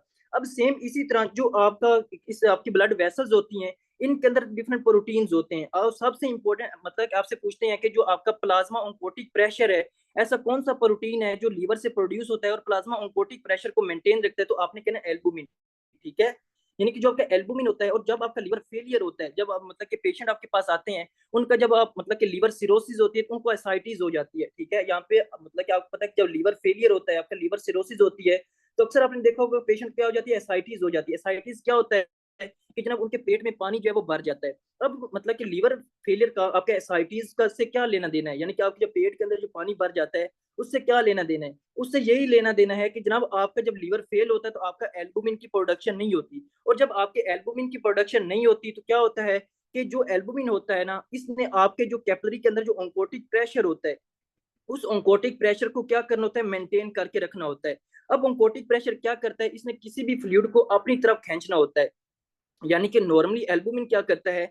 इस फ्लूइड को आपकी ब्लड वेसल के अंदर ही रखता है। लेकिन फॉर एग्जांपल मतलब कि ये मैं आपको समझाता हूँ अभी कि जब लीवर फेलियर होता है तो आपका एल्बुमिन कम हो जाता है। जब एल्बुमिन कम होगा तो आपका ऑन्कोटिक प्रेशर जो होगा वो कम हो जाएगा। नॉर्मली आपका कैपिलरी हाइड्रोस्टेटिक प्रेशर और इस ऑन्कोटिक प्रेशर के दरमियान बैलेंस होता है। ताकि ये आपकी जो ब्लड वेसल इससे फ्लूइड को बाहर ना जाने दें, ठीक है। लेकिन जब आपका लीवर फेलियर होगा तो आपका एल्बुमिन कम होगा, एल्बुमिन कम होगा तो ऑन्कोटिक प्रेशर कम हो जाएगा। अब हाइड्रोस्टेटिक प्रेशर अकेला है और वो ज्यादा हो जाएगा, तो जिसकी वजह से आपको क्या हो जाएगा, आपके ब्लड वेसल से जो है वो फ्लूइड बाहर निकलेगा और आपके पेट के अंदर जो है वो पानी भर जाएगा, जिसको हम कहते हैं एसाइटिस कहते हैं। अब इसमें क्या होता है कि जो आपका एक तरह से ऑन्कोटिक प्रेशर होता है, इसने नॉर्मली आपकी जो कैपिलरी के अंदर जो है वो फ्लूइड को पुश करना होता है, अपनी तरफ फ्लूइड को लेकर जाना होता है। लेकिन दूसरा क्या होता है कि जो आपका इंटरस्टिशियल स्पेस होती है, जो आपकी इंटरस्टिशियल स्पेस होती है, इसके अंदर भी क्या होते हैं, इसके अंदर भी आपके एक तरह से प्रोटीन्स होते हैं, ठीक है। इसके अंदर भी प्रोटीन होते हैं और इसके अंदर भी क्या होते हैं कि आपके फ्लूइड होते हैं, ठीक है। और ये हम पढ़ेंगे उसके अंदर आपके रीनल सिस्टम में आएगा कि आपके फ्लूइड कंपार्टमेंट वाला क्या सीन होता है, उसमें सारी चीजें आती हैं। तो जो आपका इंटरस्टिशियल स्पेस होता है, जो इसके अंदर प्रोटीन्स होता है ना, उसकी वजह से आपकी इंटरस्टिशियल स्पेस के अंदर आपका ऑन्कोटिक प्रेशर जो होता है वो जनरेट होता है। जो आपका ऑन्कोटिक प्रेशर होता है वो क्या होता है, एक तरह से जनरेट होता है। मतलब कि आपकी इंटरस्टिशियल स्पेस जो होती है उसके अंदर जो प्रोटीन पड़ा हुआ है, उसकी वजह से जो है वो एक तरह से वो प्रेशर जनरेट करता है, जिसको हम कहते हैं आपकी एक तरह से ऑन्कोटिक प्रेशर, ठीक है। ऑन्कोटिक प्रेशर, ये वाला जो ऑन्कोटिक प्रेशर होगा, ये क्या करेगा, ये जनाब आपका जो फ्लूइड होगा उसको अपनी तरफ खींचेगा, ठीक है। क्योंकि ये टुवर्ड खींचता है, तो ये क्या करेगा, जो आपकी ब्लड वेसल्स के अंदर जो फ्लूइड है उसको अपनी तरफ अट्रैक्ट करेगा, ठीक है। लेकिन जो आपका दूसरा फ्लूइड होता है, फ्लूइड की वजह से आपकी इंटरस्टिशियल स्पेस के अंदर जो फ्लूइड पड़ा होता है, उसकी वजह से जो प्रेशर जनरेट होता है उसको हम कहते हैं interstitial space hydrostatic pressure. Interstitial space का हाइड्रोस्टेटिक प्रेशर जो होगा वो जनरेट करेगा। अब हाइड्रोस्टेटिक प्रेशर ने क्या करना होता है, इसने अब मतलब कि अपने से अवे जो फ्लूइड है उसको पुश करना होता है। तो ये क्या करेगा, ये इंटरस्टिशियल स्पेस के अंदर जो एक तरह से आपका फ्लूइड पड़ा हुआ है उसको आपकी ब्लड वेसल की तरफ पुश करेगा, ठीक है। यानी कि आपका हाइड्रोस्टेटिक प्रेशर यहाँ पे जो है वो क्या करेगा, आपके फ्लूइड को आपके ब्लड वेसल के अंदर पुश करेगा। लेकिन जो कैपिलरी के अंदर आपका जो है वो हाइड्रोस्टेटिक प्रेशर है, वो आपकी जो ब्लड वेसल के अंदर जो फ्लूइड पड़ा हुआ है उसको मतलब कि ब्लड वेसल से बाहर पुश करेगा। लेकिन जो आपकी इंटरस्टिशियल स्पेस के अंदर ऑन्कोटिक प्रेशर पड़ा हुआ है, वो मतलब कि आपकी ब्लड वेसल से बाहर जो है वो फ्लूइड को एक तरह से अट्रैक्ट करने की कोशिश करेगा। लेकिन जो आपका इसका मतलब कि जो आपकी ब्लड वेसल्स के अंदर ऑन्कोटिक प्रेशर है, ये अपनी तरफ फ्लूइड को अट्रैक्ट करने की कोशिश करेगा, ठीक है। तो ये सारी कंडीशंस होती हैं। अब क्या होता है कि जब भी आपका प्लाज्मा प्रोटीन जो होते हैं वो कम हो जाते हैं, ठीक है। यानी कि जब भी आपके ब्लड वेसल्स के अंदर जो प्रोटीन्स होते हैं, जब भी आपके ब्लड वेसल्स के अंदर जो प्रोटीन्स हो जाते हैं वो कम हो जाते हैं। अब क्वेश्चन ये कि कौन कौन सी ऐसी कंडीशन है जिसमें आपकी ब्लड वेसल्स के अंदर जो प्रोटीन्स हो जाते हैं वो कम हो जाते हैं। फॉर एग्जाम्पल आपको उसने बताया हुआ नेफ्रोटिक सिंड्रोम, क्या होता है कि आपका एक तरह से नेफ्रोटिक सिंड्रोम। अब नेफ्रोटिक सिंड्रोम जो रीनल सिस्टम में होता है हम पढ़ेंगे, इसमें क्या होता है कि आपका प्रोटीन यूरिया होता है। यानी कि इसमें आपका क्या होता है कि आपके एक तरह से प्रोटीन यूरिया होता है, इसमें आपका जो यूरिन होता है ना, इसके अंदर बहुत ज्यादा प्रोटीन जो होती है वो लीक हो रही होती है। तकरीबन आपके 3.5 ग्राम पर डे आपकी क्या होती है, आपकी जो प्रोटीन होती है वो लॉस हो जाती है। जब आपकी प्रोटीन जो होती है वो आपकी किडनी डैमेज होने की वजह से प्रोटीन लॉस हो जाती है, तो आपकी ब्लड वेसल के अंदर प्रोटीन जो होती है वो कम रह जाती है। जब प्रोटीन कम रह जाती है तो आपका ऑन्कोटिक प्रेशर कम हो जाता है और आपका हाइड्रोस्टेटिक प्रेशर ज्यादा हो जाता है। तो सबसे इंपॉर्टेंट एक बात आपसे पूछते हैं, यानी कि आपसे अगर कोई पूछे कि बताएं कि आपका जब किडनी डैमेज होता है, ठीक है, जब किडनी डैमेज होता है, या आपने कहना अगर वो मजीद पूछे कि जब नेफ्रोटिक सिंड्रोम होता है, तो नेफ्रोटिक सिंड्रोम में आपको अडीमा क्यों होता है, ठीक है, आपको एक तरह से अडीमा क्यों होता है, ठीक है। तो आपने कहना है कि अडीमा इस वजह से होता है क्योंकि इसमें प्रोटीन यूरिया होता है। जब प्रोटीन यूरिया होता है, प्रोटीन बहुत ज्यादा लीक होती है, तो आपके ब्लड वेसल के अंदर प्रोटीन कम रह जाता है, जिसकी वजह से आपका ऑन्कोटिक प्रेशर भी कम हो जाता है। जब ऑन्कोटिक प्रेशर ही कम हो जाता है तो आपका कैपिलरी हाइड्रोस्टेटिक प्रेशर ज्यादा हो जाता है, जिसकी वजह से हम इसमें अडीमा देखने को मिलते हैं। अडीमा क्या होता है, जब भी आपकी ब्लड वेसल से फ्लूइड जो है वो बाहर चला जाए और आपके डिफरेंट टिश्यूज के अंदर जाके अकोमुलेट हो जाए, ठीक है, उसको हम कहते हैं अडीमा कहते हैं। और अगर ये एक ऑर्गन में होगा, ठीक है, एक स्पेसिफिक ऑर्गन या टिश्यू में होता है, उसको हम अडीमा कहते हैं। अगर ये पूरी बॉडी में हो जाए तो उसको हम एन असारका कहते हैं, ठीक है। यानी कि एन असारका क्या होता है और अडीमा, इसके बारे में आपको पता होना चाहिए। दूसरी कंडीशन होती है आपके एक तरह से लीवर फेलियर। कौन सा, आपके एक तरह से लीवर फेलियर। देखो लीवर फेलियर में आपको बता चुका हूँ कि इसमें जो होता है वो डिफरेंट प्रोटीन्स की प्रोडक्शन नहीं होती, ठीक है। तो मतलब कि आपकी जो एल्बुमिन वगैरह हैं उनकी भी प्रोडक्शन नहीं होती, और एल्बुमिन जो होता है ये मेन आपका प्रोटीन होता है जो प्लाज्मा के अंदर ऑन्कोटिक प्रेशर को क्या करता है, मेंटेन करके रखता है। अब जब आपके एल्बुमिन की प्रोडक्शन नहीं होगी तो वही आपका फ्लूइड जो होगा वो आपके ब्लड वेसल से बाहर जाएगा, और आपको जो एक तरह से जो लीवर फेलियर के पेशेंट होते हैं उनके अंदर आपको क्या मिलता है, आपको एसाइटिस देखने को मिलती है। यानी कि पेट के अंदर जो है वो पानी भर जाता है, आपने अक्सर देखा होगा, ये पेशेंट आपके पास आते हैं। अच्छा, ये हो गया। और दूसरी उसने कंडीशन बताई आपके प्रोटीन माल न्यूट्रिशन, ठीक है। कौन सी होती है आपके कहाँ से प्रोटीन माल न्यूट्रिशन। देखो ये जो प्रोटीन माल न्यूट्रिशन है इसको हमने बायोकेम के अंदर डिटेल से पढ़ा था एक आपका वहाँ पे मरासमस पड़ा था, एक होती है क्वाशियोकोर, ठीक है। जो आपकी क्वाशियोकोर होती है ना, ये आपकी मेन होती है। इस क्वाशियोकोर में क्या होता है कि जो आपकी बॉडी के अंदर जो प्रोटीन होते हैं, जो पेशेंट के अंदर जो प्रोटीन होती है, वो प्रोटीन इंटेक जो होती है वो तकरीबन जीरो हो जाती है, ठीक है। जो प्रोटीन इंटेक होती है बेचारे के अंदर, वो जीरो हो जाती है। जब इसके अंदर प्रोटीन जो होती है वो कम हो जाती है, तो क्या होता है कि आपका जो मतलब कि जो प्रोटीन माल न्यूट्रिशन होती है क्वाशियोकोर में, आपका जब आपकी प्रोटीन माल न्यूट्रिशन हो जाती है तो आपका ऑन्कोटिक प्रेशर कम हो जाता है।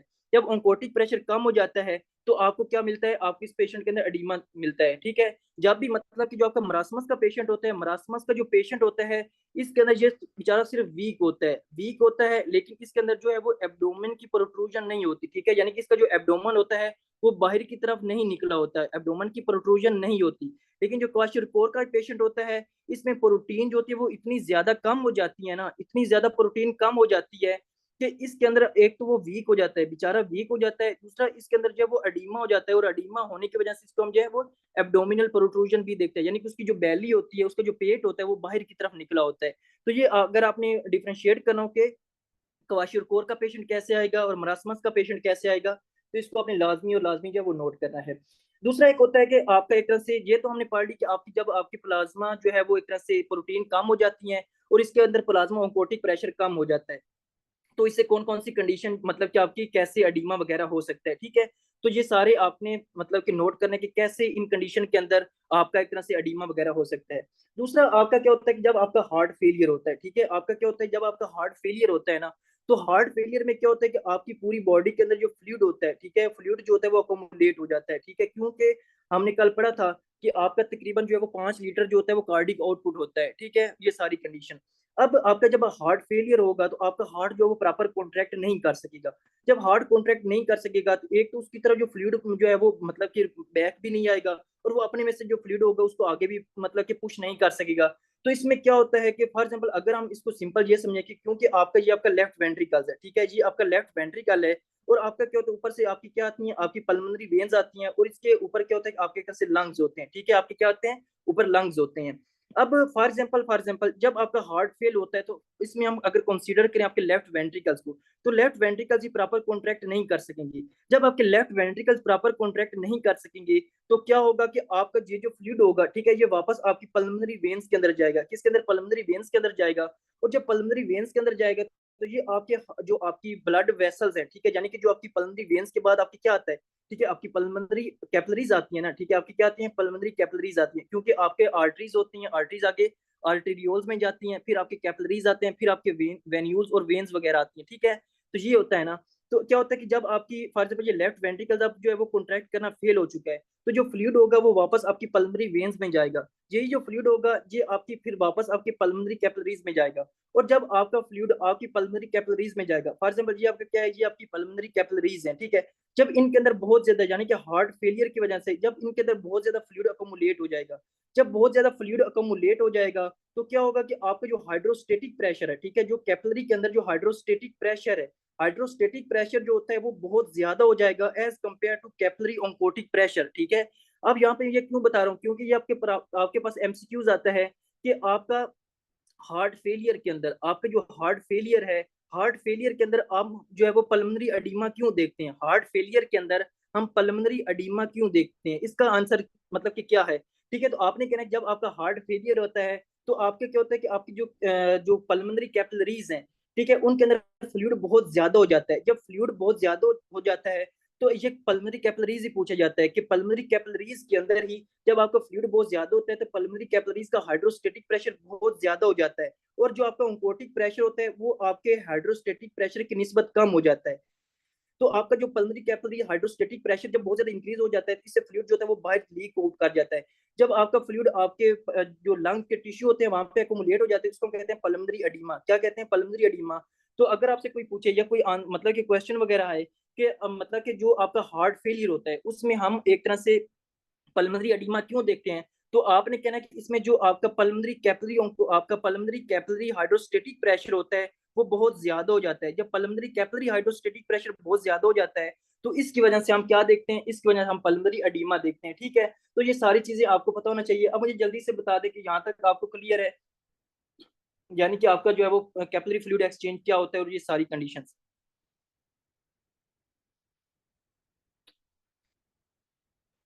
ठीक है। अब मतलब ये दूसरा टॉपिक हो गया। अब हम आगे आते हैं और आगे डिस्कस करते हैं कि आगे क्या सीन होता है। देखो एक मतलब कि हम पहले पढ़ लेते हैं एएनपी और बीएनपी का कॉन्सेप्ट, ठीक है, फिर हम जो है वो एक तरह से ईसीजी की तरफ आएंगे, ठीक है। तो पहले हम आते हैं आपके एक तरह से एएनपी और बीएनपी, क्योंकि ये छोटे छोटे टॉपिक है, इसको हम जल्दी से डिस्कस कर लेते हैं ताकि इससे हमारी जान छूट जाए। एएनपी और बीएनपी का आप में से बहुत सारे मतलब कि पता होगा कि एएनपी और बीएनपी का क्या सीन होता है, लेकिन हम इसको एक तरह से जल्दी से यहाँ से देख लेते हैं। हमारे पास दो किस्म के हार्मोन होते हैं, ठीक है, जिसको हम कहते हैं आपके एक तरह से एएनपी कहते हैं और आपके एक तरह से बीएनपी कहते हैं, ठीक है। यानी कि आपके एक तरह से एएनपी होता है और आपके एक तरह से बीएनपी होता है। अब जो आपका एएनपी होता है इसको हम कहते हैं आपकी एट्रियल नाइट्री यूरेटिक पेप्टाइड पेप्टाइड, ठीक है। यानी कि ये ऐसे मतलब के होते हैं आपके हार्मोन्स होते हैं, ठीक है। जो एक को हम कहते हैं आपके एक तरह से एट्रियल, हम इसको डिटेल से पढ़ेंगे, एट्रियल नाइट्री यूरेटिक पेप्टाइड, और दूसरे को हम कहते हैं आपकी ब्रेन, ठीक है, नाइट्री यूरेटिक पेप्टाइड, जब बी टाइप नाइट्री यूरेटिक पेप्टाइड कहते हैं, ठीक है। आपने कहना है कि एएनपी और बीएनपी ऐसे हार्मोन होते हैं, ये एक को हम कहते हैं आपकी एट्रियल नाइट्री यूरेटिक पेप्टाइड और दूसरे को हम कहते हैं बी टाइप या ब्रेन नाइट्री यूरेटिक पेप्टाइड कहते हैं। अब ये जो दोनों होते हैं आपके एएनपी और बीएनपी, इनका ये आपके जो है वो आपके हार्ट से रिलीज होते हैं, ठीक है। यानी कि आपके जो हार्ट होता है, हार्ट के जो मतलब के मसल होते हैं, ठीक है, आपके जो हार्ट मसल होते हैं, अभी आपने ओवरऑल समझना है, ये आपके हार्ट मसल से क्या होते हैं, जनरेट होते हैं। अब जब ये आपके हार्ट मसल से जनरेट होते हैं तो ये क्या काम करते हैं, ये इन्होंने जो है वो दो इंपॉर्टेंट काम जो है वो परफॉर्म करने होते हैं। इन्होंने एक तो आप जब भी आपकी बॉडी के अंदर ब्लड प्रेशर ज्यादा होता है तो इन्होंने क्या करना होता है, आपके ब्लड प्रेशर को क्या करना होता है, कंट्रोल करना होता है, ठीक है। यानी कि आपका एएनपी और बीएनपी हार्ट मसल से रिलीज हो जाएंगे, तो इन्होंने क्या काम करना होता है, जब भी आपकी बॉडी के अंदर ब्लड प्रेशर ज्यादा होगा तो उन्होंने जो है वो ब्लड प्रेशर को कंट्रोल करना होता है, ब्लड प्रेशर को नॉर्मल करना होता है। दूसरा इनका काम ये होता है कि जनाब इन्होंने जो आपका हार्ट वर्कलोड है, ठीक है, यानी कि जो आपका एक तरह से हार्ट वर्कलोड है, जो आपके हार्ट के ऊपर जो वर्कलोड है उसको क्या करना होता है, उसको डिक्रीज करना होता है, ठीक है, उसको क्या करना होता है, कम करना होता है। यानी कि इन्होंने, क्योंकि जो हार्ट है इसको इन दोनों को रिलीज करते हैं। अब हार्ट के मसल इन दोनों को क्यों रिलीज करते हैं, क्योंकि हार्ट यही चाहता है कि मेरे मतलब कि मेरी जगह कोई ऐसा बंदा काम करे, कुछ ऐसे फैक्टर्स काम करें जो मतलब कि मेरे ऊपर जो वर्कलोड है वो कम हो जाए, ठीक है। तो हार्ट क्या करता है, इन दोनों को रिलीज करता है। ये क्या करते हैं, ये हार्ट के वर्कलोड को कम करते हैं और ब्लड प्रेशर को कंट्रोल करते हैं। अब ये दोनों जो है, चाहे एएनपी और बीएनपी हैं, इन्होंने इन दोनों फंक्शन को कैसे परफॉर्म करना होता है, इन्होंने एंड रिजल्ट एक ही देना होता है कि इन्होंने बहुत ज्यादा डाईयूरेसिस करवानी होती है। क्या करवानी होती है, डाईयूरेसिस करवानी होती है। यानी कि इन्होंने जो यूरिन आउटपुट है, ठीक है, जो यूरिन की आउटपुट है, जो यूरिन की प्रोडक्शन है वो बहुत ज्यादा करवा देनी होती है। जब आपकी बॉडी के अंदर जो यूरिन की प्रोडक्शन है, ठीक है, जब यूरिन बहुत ज्यादा होगा तो ऑटोमेटिकली आपका क्या होगा, आपका जो बॉडी के अंदर जो फ्लूइड वॉल्यूम है, ठीक, आपकी जो ब्लड वॉल्यूम है, ठीक है, वो कम हो जाएगा। जब ब्लड वॉल्यूम ही कम हो जाएगा तो अब आपके हार्ट की तरफ जो ब्लड वॉल्यूम है वो कम हो जाएगा। जब ब्लड वॉल्यूम कम होगा तो आपके हार्ट के ऊपर जो वर्क लोड है वो भी कम होगा, क्योंकि अब हार्ट को जो है फर्ज अगर पहले 50, अब पहले एक 100 ml जो है वो ब्लड है वो एक तरह से पंप करना पड़ रहा था, लेकिन अब जो है वो एक तरह से डाईयूरेसिस ज्यादा होने की वजह से इसको जो है वो 50 ml जो है वो ब्लड को पंप करना पड़ेगा। तो इसलिए इसके ऊपर जो वर्क लोड है वो भी कम हो जाएगा। दूसरा, जब आपकी बॉडी के अंदर जो है वो यूरिन बहुत ज्यादा होगा, जब यूरिन आउटपुट ज्यादा होगा तो आपका ब्लड वॉल्यूम कम रह जाएगा। जब ब्लड वॉल्यूम ही कम रह जाएगा तो ऑटोमेटिकली जो आपका ब्लड प्रेशर है वो भी क्या हो जाएगा, वो कंट्रोल हो जाएगा, ठीक है। तो ये सिंपली आपने यहाँ तक समझना कि इन दोनों का क्या सीन होता है। अब हम आगे आते हैं और आगे जो है वो पहले डिस्कस करते हैं आपके एएनपी और बीएनपी को। अब जो है चाहे वो आपका एएनपी है चाहे आपका बीएनपी है, ठीक है, इन दोनों का जो है वो फंक्शन सेम ही होता है, ठीक है, इनका मैकेनिज्म सेम ही होता है। लेकिन जो आपका एएनपी होता है और बीएनपी में सिर्फ डिफरेंस ये होता है कि जो आपका बीएनपी होता है ना, ठीक है, उसकी हाफ लाइफ ज्यादा होती है, यानी कि वो थोड़ा सा लंबे अरसे तक काम करता रहता है। लेकिन जो एएनपी होता है इसकी जो हाफ लाइफ होती है वो थोड़ी सी कम होती है, सिर्फ इतना फर्क है इनके अंदर। और दूसरा जो एएनपी होता है ये एट्रियस से रिलीज होता है और जो आपका बीएनपी होता है वो आपके वेंट्रिकल से रिलीज होता है। अब हम आगे आते हैं और आगे डिस्कस करते हैं एएनपी को। पहले आपने कहना जो एएनपी है इसका क्या मतलब होता है, ये आपका एट्रियल, ठीक है, क्या है आपके एक तरह से एट्रियल नेट्री यूरिटिक पेप्टाइड है, एट्रियल नेट्री यूरिटिक पेप्टाइड है। अब एट्रियल नेट्री यूरिटिक पेप्टाइड का क्या मतलब होता है, पेप्टाइड मतलब कि एक प्रोटीन है, ठीक है, एक प्रोटीन है। और एट्रियल का क्या मतलब होता है, यानी कि जो आपके एट्रियल के मायोसाइट हैं, ठीक है, यानी कि आपको पता है एक राइट एट्रियम होता है, लेफ्ट एट्रियम होता है, जो आपके एट्रियल के मायोसाइट्स हैं, ठीक है, वहां से क्या रिलीज होता है, वहां से आपका एएनपी रिलीज होता है। पहली तो यानी कि एट्रिया यानी कि कहाँ से रिलीज होता है, कहाँ से इसका ओरिजिन है, नेट्री यूरिटिक पेप्टाइड। नेट्री यूरिटिक का क्या मतलब होता है, यानी कि इसका काम क्या है, इसका काम ये होता है यानी कि इसने बहुत ज्यादा क्या करवानी होती है, आपकी डाईयूरेसिस करवानी होती है। यानी कि इसके जो मतलब के नाम है उसके अंदर इसकी सारी चीजें हैं। एट्रियल यानी कि ये कहाँ से रिलीज होता है, तो आपने कहना जो एएनपी होता है ये एट्रियल के मायोसाइट यानी कि एट्रिया की जो मसल होते हैं वहां से रिलीज होता है। नाइट्रोयूरेटिक यानी कि इसका फंक्शन क्या है, तो आपने कहना है कि इसने आपकी जो आप एक ह्यूमन के अंदर बहुत ज्यादा डायूरिसिस करवानी होती है, बहुत ज्यादा एक तरह से यूरिन आउटपुट जो होता है वो बहुत ज्यादा इंक्रीज करवानी होती है, ठीक है, ताकि आपकी बॉडी के अंदर जो ब्लड वॉल्यूम है वो कम रह जाए। BNP increase plus heart failure में ही ईएनपी ब्लड रिलीज होते हैं क्या? ये सारी चीजें मैं अभी आपको बताता हूँ, जब मैं इसको कंप्लीट करूंगा तो आपको समझ आ जाएगी। तो ठीक है, ये आपका एक तरह से एट्रियल मायोसाइट्स मतलब कि वहां से रिलीज होता है, और ये आपका मतलब कि जो डायूरिसिस करवाता है। अब जब एएनपी जब रिलीज होता है तो ये क्या काम करता है, इसका फाइनली काम ये होगा कि ब्लड प्रेशर को कम करना और आपकी जो हार्ट के ऊपर जो वर्क लोड है उसको एक तरह से क्या कर देना होता है, कम कर देना होता है। अब ये क्या करता है, ये जनाब आपके जो एएनपी होता है ये आपके मतलब कि आपके कहाँ जाता है, आपकी किडनी के पास जाता है। कहाँ जाता है, आपके एक तरह से किडनी के पास जाता है। जब आपके किडनी के पास जाता है तो ये क्या करता है जनाब, फॉर एग्जाम्पल ये आपका क्या है कि ये आपके एक तरह से जो वो ग्लोमेरुलस है, ठीक है। ये आपका क्या है, आपका ग्लोमेरुलस होता है। जब ये ग्लोमेरुलस होता है तो यहाँ से आपकी डिफरेंट जो होती है वो आर्टरीज आ रही होती है, ठीक है। फॉर एग्जाम्पल ये आपकी एक तरह से आर्टरीज होती है, फिर वहां से एक जो है वो एक तरह से आर्टरी जो होती है, ठीक है, जो ब्लड वेसल वापस जा रही होती है, ठीक है। अब वो आर्टरी जो इसकी तरफ आ रही होती है उसको हम कहते हैं आपकी एक तरह से एफरेंट रीनल आर्टरी, ठीक है। क्या कहते हैं उसको, एक तरह से एफरेंट यानी कि जो आ रही होती है उसको हम क्या कहते हैं, आपके एक तरह से एफरेंट रीनल आर्टरियोल्स कहते हैं, ठीक है। और जो इससे ब्लड वॉल्यूम को वापस लेकर जा रही होती है उसको हम कहते हैं आपके एक तरह से इफरेंट, ठीक है। यानी कि उसको हम क्या कहते हैं, उसको हम कहते हैं आपके एक तरह से इफरेंट आर्टेरियोल कह रहे होते हैं, ठीक है, इफरेंट आर्टेरियोल कह रहे होते हैं। अब जब आपकी बॉडी से जो ब्लड है वो आपके एफरेंट आर्टेरियोल में आता है तो वो मतलब कि क्या होता है कि यहाँ से मतलब कि वहां यहाँ से पंप होता है, यानी कि यहाँ से फिल्टर होता है। जब फिल्टर होता है तो आपका क्या होता है कि आपका इसको कहते हैं ग्लोमेरुलर फिल्ट्रेशन रेट, ये हम पढ़ेंगे वहां पे रीनल सिस्टम में। जब आपका जीएफआर होता है तो इससे आपने सिंपली ये समझा कि इसके बाद आपकी यूरिन की प्रोडक्शन होती है, ठीक है। यानी कि जब एफरेंट आर्टेरियोल से ब्लड आता है तो फिर क्या होता है, फॉर एग्जाम्पल अगर 5 लीटर ब्लड आ रहा है, ठीक है, 5 लीटर ब्लड आ रहा है, तो आपने कहना है कि इसमें जो 2 लीटर जो ब्लड होता है ना, एग्जाम्पल के तौर पर आपको समझा रहा हूँ कि जो 2 लीटर जो ब्लड होगा वो यहाँ से फिल्टर होगा।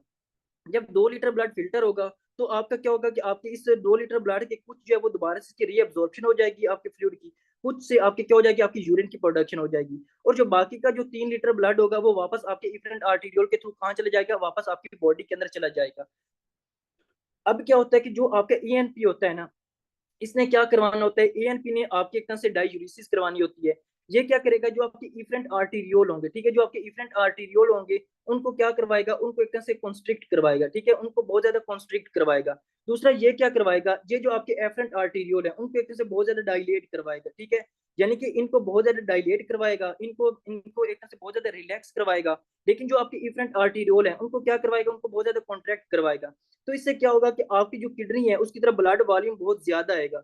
जब ब्लड वॉल्यूम बहुत ज्यादा आएगा तो आपका यहाँ से आपकी जो ये जो वेसल्स हैं, जो आगे वाली वेसल है, इफरेंट वेसल है, इनकी आपकी बहुत ज्यादा कॉन्ट्रैक्ट होने की वजह से जो फ्लूइड वॉल्यूम है वो बैक वापस कम जाएगा, ठीक है, वापस जो है वो एक तरह से कम जाएगा। लेकिन सारे के सारे जो फ्लूइड होगा अब वो यहाँ पे इकट्ठा हो जाएगा, जब यहाँ पे इकट्ठा हो जाएगा तो आपका जीएफआर भी ज्यादा होगा। जब आपका जीएफआर ज्यादा होगा तो ऑटोमेटिकली आपके जो यूरिन की जो प्रोडक्शन है वो भी ज्यादा होगी। जब यूरिन की प्रोडक्शन ज्यादा होगी तो आपकी बॉडी से यूरिन ज्यादा एक्सक्रीट होगा तो ऑटोमेटिकली आपकी बॉडी के अंदर जो ब्लड वॉल्यूम होगा वो कम रह जाएगा। जब ब्लड वॉल्यूम ही कम रह जाएगा तो आपकी जो हार्ट के जो वर्क लोड है वो भी कम हो जाएगा, ठीक है। तो ये आपने कहना है कि इसमें क्या होता है कि जब भी आपके एएनपी रिलीज होते हैं, एट्रियल मायोसाइट रिलीज होते हैं, ठीक है, जब आपके हार्ट के ऊपर वर्क लोड ज्यादा होता है, हार्ट जो है एक तरह से फेल हो रहे होते हैं काम करने में, ठीक है, तो वो क्या रिलीज कराते हैं, आपके एट्रियल नाइट्रोयूरेटिक पेप्टाइड रिलीज करवाते हैं आपके एट्रिया से। ये आपके एक तरह से जो इफरेंट आर्टीरियोल होते हैं उनको कॉन्स्ट्रिक्ट करवाते हैं, और आपके एफरेंट आर्टीरियोल होते हैं, ठीक है, उनको डायलेट करवाते हैं और आपके जीएफआर को ज्यादा करवाते हैं। जब जीएफआर ज्यादा होता है आपकी यूरिन की प्रोडक्शन जो होती है वो ज्यादा से ज्यादा होती है, ठीक है। तो ये आपने इसके अंदर समझना है। अब दूसरा ये क्या करवाते हैं, दूसरा ये आपके एएनपी होते हैं, ये आपके आपने सिंपली समझना जो एल्डोस्टेरोन होते हैं, ठीक है, जो आपके एक तरह से एल्डोस्टेरोन होते हैं उनकी प्रोडक्शन को आपने कहना है कम कर देते हैं, ठीक है। यानी कि जो आपके एल्डोस्टेरोन होते हैं ये आपका फीडबैक मैकेनिज्म की वजह से जो एल्डोस्टेरोन होते हैं उनकी मतलब कि प्रोडक्शन को कम कर देते हैं, ठीक है। इसको हम कहते हैं आपके एल्डोस्टेरोन एस्केप मैकेनिज्म। ये एल्डोस्टेरोन एस्केप मैकेनिज्म आपके जो है वो एंडोक्राइन सिस्टम में आएगा, ठीक है। तो आपने सिंपली ये समझना है कि जो आपके एल्डोस्टेरोन होते हैं ना, इनका नॉर्मली काम क्या होता है कि इन्होंने आपकी सोडियम की रीअब्जॉर्प्शन करवानी होती है। जब सोडियम की रीअब्जॉर्प्शन ये आपके एल्डोस्टेरोन करवाते हैं तो सोडियम के पीछे क्या जाता है, वाटर जाता है, ठीक है, यानी कि वाटर ऑलवेज फॉलो सोडियम, ठीक है। जब आपके एल्डोस्टेरोन होते हैं जब ये सोडियम की रीअब्जॉर्प्शन करवाते हैं तो आपके वाटर जो होता है वो भी ज्यादा से ज्यादा आपकी बॉडी के अंदर जाता है। तो इससे क्या होता है कि आपकी बॉडी के अंदर ब्लड वॉल्यूम ज्यादा हो जाता है और ऑटोमेटिकली जो है वो ब्लड प्रेशर भी ज्यादा हो जाता है। और साथ ब्लड वॉल्यूम ज्यादा होने की वजह से आपकी जो आपका हार्ट होता है इसके ऊपर जो वर्क लोड होता है वो भी ज्यादा हो जाता है। ठीक है। और आपके जो एएनपी होता है इसका एक काम ये होता है कि ये जनाब आपकी जो रीनल ट्यूब्यूल्स होते हैं ना वहां से सोडियम की रीअब्जॉर्प्शन को भी इनहिबिट कर देता है। ठीक है। यानी कि एक तो ये आपके आर्टेरियोल्स को आपके इफरेंट को कॉन्स्ट्रिक्ट करवाता है और एफरेंट को एक तरह से एफरेंट को डायलेट करवाता है, साथ ये सोडियम की रीअब्जॉर्प्शन को भी कम करवा देता है। ठीक है। ताकि सोडियम जब रीअब्जॉर्ब भी कम होगा तो आपके वाटर की रीअब्जॉर्प्शन भी कम होगी, तो ऑटोमेटिकली जो ब्लड वॉल्यूम होगा वो भी कम हो जाएगा। साथ जो आपका एल्डोस्टेरोन होते हैं इनका नॉर्मली काम क्या होता है कि सोडियम की रीअब्जॉर्प्शन करवाना और वाटर की रीअब्जॉर्प्शन करवाना। ठीक है। तो ये आपने कहना कि आपके हार्ट के ऊपर जो वर्क लोड होता है उसको इंक्रीज करता है। लेकिन जो एएनपी होता है, ठीक है, एएनपी जनाब आपकी जो एल्डोस्टेरोन होते हैं इसकी प्रोडक्शन को कम कर देता है। जब एल्डोस्टेरोन की प्रोडक्शन कम हो जाएगी तो आपके सोडियम की रीअब्जॉर्प्शन भी कम होगी, जब सोडियम की रीअब्जॉर्प्शन कम होगी तो वाटर की रीअब्जॉर्प्शन भी कम होगी। ठीक है। तो इससे क्या होगा कि आपके हार्ट के ऊपर जो वर्क लोड है वो भी एक तरह से कम हो जाएगा। ठीक है। तो ये आपने कहना है कि आपके एएनपी और बीएनपी का क्या सीन होता है। अब दूसरा क्या होता है कि आपका बीएनपी होता है। ठीक है। क्या होता है आपका एक तरह से आपका बी टाइप नाइट्रोयूरेटिक पेप्टाइड होता है और जिसको हम मतलब कि आपका ब्रेन नाइट्रोयूरेटिक पेप्टाइड भी कहते हैं। ठीक है। अब आपके आपके इससे जो बीएनपी होता है इसका और उसका जो फंक्शन होता है वो सेम ही होता है। ठीक है। लेकिन आपने सिंपली ये समझना कि जो आपका बीएनपी होता है ना ये आपके वेंट्रिकुलर मायोसाइट से रिलीज होता है, यानी कि जो आपके आपके वेंट्रिकल्स होते हैं ना वहां से रिलीज होता है। जब आपके वेंट्रिकल से ये रिलीज होता है तो मतलब कि ये आपकी सेम उसी तरह काम करेगा आपकी बीएनपी की तरह। लेकिन आपने कहना जो आपके बीएनपी होती है इसकी जो हाफ लाइफ होती है वो लॉन्गर हाफ लाइफ होती है। ठीक है। यानी कि इसकी जो हाफ लाइफ होती है वो ज्यादा होती है। और अगर आपसे कोई पूछा कि अगर हार्ट फेलियर के अंदर, ठीक है, हार्ट क्योंकि हार्ट फेल जब हो रहे होते हैं तो इससे वो क्या रिलीज करते हैं, आपका हार्ट फेल जब होते हैं ना तो उसके ऊपर वर्कलोड ज्यादा होता है। ठीक है। क्योंकि उसके ऊपर जो है वो एक तरह से जो ब्लड वॉल्यूम होता है वो अकोमुलेट हो जाता है तो उसके ऊपर जो वर्कलोड ज्यादा हो जाता है। तो वो क्या करता है वो एएनपी और बीएनपी को रिलीज करता है, क्योंकि जो आपका बीएनपी इसकी हाफ लाइफ ज्यादा होती है तो वो ये लंबे अरसे तक क्या करता रहता है आपका एक तरह से वर्क करता रहता है। तो ये क्या करेगा उसी तरह काम करेगा आपका, तो डाययूरेसिस ज्यादा करवाएगा और आपके हार्ट के ऊपर जो वर्क लोड है उसको कम करने की कोशिश करेगा। ठीक है। तो अगर आपसे कोई पूछे कि अगर हार्ट फेलियर के अंदर, ठीक है, तो ऐसा कौन सा मतलब कि मार्कर है, ठीक है, जिसको मतलब कि एज अ हार्ट फेलियर को डायग्नोज करते हैं। ठीक है। यानी कि आपके ईएनपी और बीएनपी में ऐसा कौन सा मार्कर है जो मतलब कि सेंसिटिव है, जिसको जिसके जरिए हम जो है वो आपके एक तरह से जो हार्ट फेलियर है उसको डायग्नोज कर सकते हैं। तो आपने कहना बीएनपी। ठीक है। कौन सा होता है आपके एक तरह से बीएनपी होता है। और ये जो बीएनपी होती है इसकी कुछ ड्रग्स भी होती हैं। ठीक है। फॉर एग्जाम्पल एक ड्रग होती है जिसको हम कहते हैं आपके एक तरह से नेजीरीटाइड। ठीक है। कौन सी होती है आपकी एक तरह से नेजीरीटाइड होती है। अब ये जो आपकी नेजीरीटाइड ड्रग होती है ये एक ऐसी ड्रग होती है जो बीएनपी की तरह काम करती है। ये जो जब हम मतलब कि एक पेशेंट है वो एक तरह से हार्ट फेलियर में जा रहा है और उसके हार्ट के ऊपर जो वर्क लोड है वो बहुत ज्यादा है, तो हम उसको क्या दे देंगे, हम बस से उसको नेजीरीटाइड दे देंगे। नेजीरीटाइड बीएनपी की तरह काम करेगा, डाईयूरेसिस ज्यादा से ज्यादा करवाएगा और ऑटोमेटिकली आपके हार्ट के ऊपर जो वर्क लोड है उसको कम कर देगा। ठीक है। तो ये आपने समझना है। अच्छा, इन्होंने पूछा था कि जो BP increase plus heart failure में ही एएनपी और बीएनपी रिलीज होते हैं क्या। मतलब कि जब आपका बीपी इंक्रीज होता है और हार्ट फेलियर होते हैं इसके अंदर आपके बीएनपी, हाँ, जब भी मतलब कि आपका क्या होता है कि जब बीपी इंक्रीज होता है और आपका हार्ट फेलियर होते हैं, एक तो ये कंडीशन होती है कि इसके अंदर आपका क्या होता है कि आपकी ईएनपी और बीएनपी रिलीज होते हैं। ठीक है। एक आपने ये कहना है। लेकिन जब भी आपका क्या होता है कि जब भी फॉर एग्जाम्पल आपका जो है वो एक तरह से रीनल फेलियर हो रहा होता है। ठीक है। यानी कि जब आपका रीनल फेलियर हो जाते हैं, ठीक है, या फिर आपकी कोई भी ऐसी कंडीशन, जरूरी नहीं है कि जनाब आपका हार्ट फेलियर होगा फिर आपका बीपी इंक्रीज होगा तो फिर उससे जनाब आपके एएनपी रिलीज होगा। हर ऐसी कंडीशन, ठीक है, हर ऐसी कंडीशन जिससे आपका बीपी एक तो इंक्रीज होगा और दूसरी हर ऐसी कंडीशन जिससे आपकी वर्क आपके जो हार्ट है उसके ऊपर वर्कलोड इंक्रीज होगा। ठीक है। उस कंडीशन में क्या होगा कि आपके ईएनपी और बीएनपी रिलीज होंगे। फॉर एग्जाम्पल कौन सी ऐसी कंडीशन है जिसके अंदर आपकी जो है वो एक तरह से आपकी बॉडी के अंदर ब्लड वॉल्यूम ज्यादा होता है और आपका ब्लड प्रेशर ज्यादा होता है, आपके हार्ट के ऊपर वर्कलोड इंक्रीज होता है। ठीक है। फॉर एग्जाम्पल आपका क्या होता है, हो सकता है कि आपका लीवर फेलियर हो। ठीक है। आपका क्या हो सकता है, आपका लीवर फेलियर हो। ठीक है। इसके अंदर भी आपकी बॉडी के अंदर जो है वो एक तरह से फ्लूइड ज्यादा होता है, तो इस कंडीशन में भी आपके रिलीज हो सकते हैं। ठीक है। आपका क्या होता है कि जब भी आपके एक तरह से आपके रीनल फेलियर हो, ठीक है, रीनल फेलियर में भी क्या हो सकता है, तो हो सकता है जो रीनल फेलियर होता है, ठीक है, आपके एक तरह से नेफ्रोटिक सिंड्रोम जिस तरह हमने पढ़ा था। ठीक है। तो इस कंडीशन में भी क्या होता है कि आपकी जो है वो बॉडी होती है इसके अंदर फ्लूइड ज्यादा होता है। ठीक है। हो सकता है इस कंडीशन में भी रिलीज हो। ठीक है। और मतलब कि कोई भी ऐसी कंडीशन, ठीक है, कोई भी ऐसी कंडीशन जिसके अंदर आपकी जो है वो हार्ट के ऊपर ब्लड वॉल्यूम ज्यादा हो रहा हो, हार्ट के ऊपर जो वर्क लोड है वो ज्यादा हो रहा है, तो उस कंडीशन में आपके एएनपी और बीएनपी रिलीज होते हैं। जरूरी नहीं है कि जनाब आपका हार्ट फेलियर होगा तभी वो आपकी एएनपी रिलीज को जो है वो करेंगे। नहीं, कोई भी ऐसी कंडीशन जिससे आपके हार्ट को जो है वो काम ज्यादा करना पड़े और उसको मालूम हो कि यार मेरी तरफ जो है वो ब्लड वॉल्यूम ज्यादा आ रहा है और आप मुझे जो है वो कोई ऐसी चीजें जो है वो मतलब कि सिक्रीट करनी चाहिए जिस जो मेरे को वर्कलोड को कम कर दें, तो वो क्या करेंगे, वो आपकी एएनपी और बीएनपी को रिलीज कर देंगी। ठीक हो गया। अच्छा, ये था आपका एएनपी और बीएनपी। इससे आगे आते हैं और आगे डिस्कस करते हैं कि आपका एक तरह से ईसीजी के जो एक तरह से होती है लाइक इंट्रोडक्शन, ईसीजी की जो है वो इंट्रोडक्शन पढ़ते हैं और इसके आगे हम देखते हैं कि क्या सीन होता है। देखो, आपने कहना कि अब जो ईसीजी आती है इसके इंट्रोडक्शन की तरफ आते हैं और इसमें देखते हैं कि क्या क्या चीजें होती हैं। इसमें जो मेनली हमने डिस्कस करना है ना वो इसका इंट्रोडक्शन ही होगा, लाइक इसका कंडक्टिंग सिस्टम होगा और ये सारी चीजें होंगी। मतलब फिर इसके बाद अगर हमारे पास टाइम बचा तो हम क्या करेंगे, आपकी जो है वो एक तरह से उसको भी डिस्कस कर लेंगे, आपके दूसरे को, आपकी हार्ट साउंड को। ठीक है। तो अब हम आते हैं और डिस्कस करते हैं आपकी conducting system of the heart को, कि conducting system of the heart का क्या सीन होता है। Conducting system of the heart, conducting systems of the heart. ठीक है। तो कंडक्टिंग सिस्टम आपने कहना है कि कंडक्टिंग सिस्टम से क्या मुराद है, आपने कहना है कि ये ऐसा सिस्टम होता है आपके हार्ट के अंदर जो क्या करता है, आपके इंपल्स की प्रोडक्शन करवाता है। ठीक है। यानी कि कंडक्टिंग सिस्टम हार्ट एक ऐसा सिस्टम है जिसमें आपके हार्ट के एक पार्ट के अंदर इंपल्स जनरेट होती है और फिर जो दूसरे हार्ट जो दूसरा आपका पार्ट होता है उसके अंदर एक तरह से जो इंपल्स होती है वो ट्रेवल कर जाती है। ठीक है। यानी कि आपने इसकी पहले डेफिनेशन लिखनी है फिर आपको समझ आ जाएगी। आपने कहना कंडक्टिंग सिस्टम एक ऐसा सिस्टम होता है, ठीक है, एक ऐसा सिस्टम होता है जिसमें क्या होता है कि इन विच इम्पल्स इज जनरेटेड। ठीक है। यानी कि एक ऐसा सिस्टम होता है जिसमें impulse is generated in one part of the heart.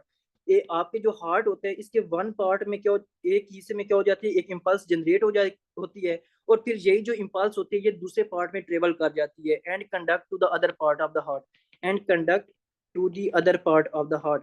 ठीक है। यानी कि आपके किसी भी दूसरे पार्ट तक आपकी जो है वो चली जाएगी।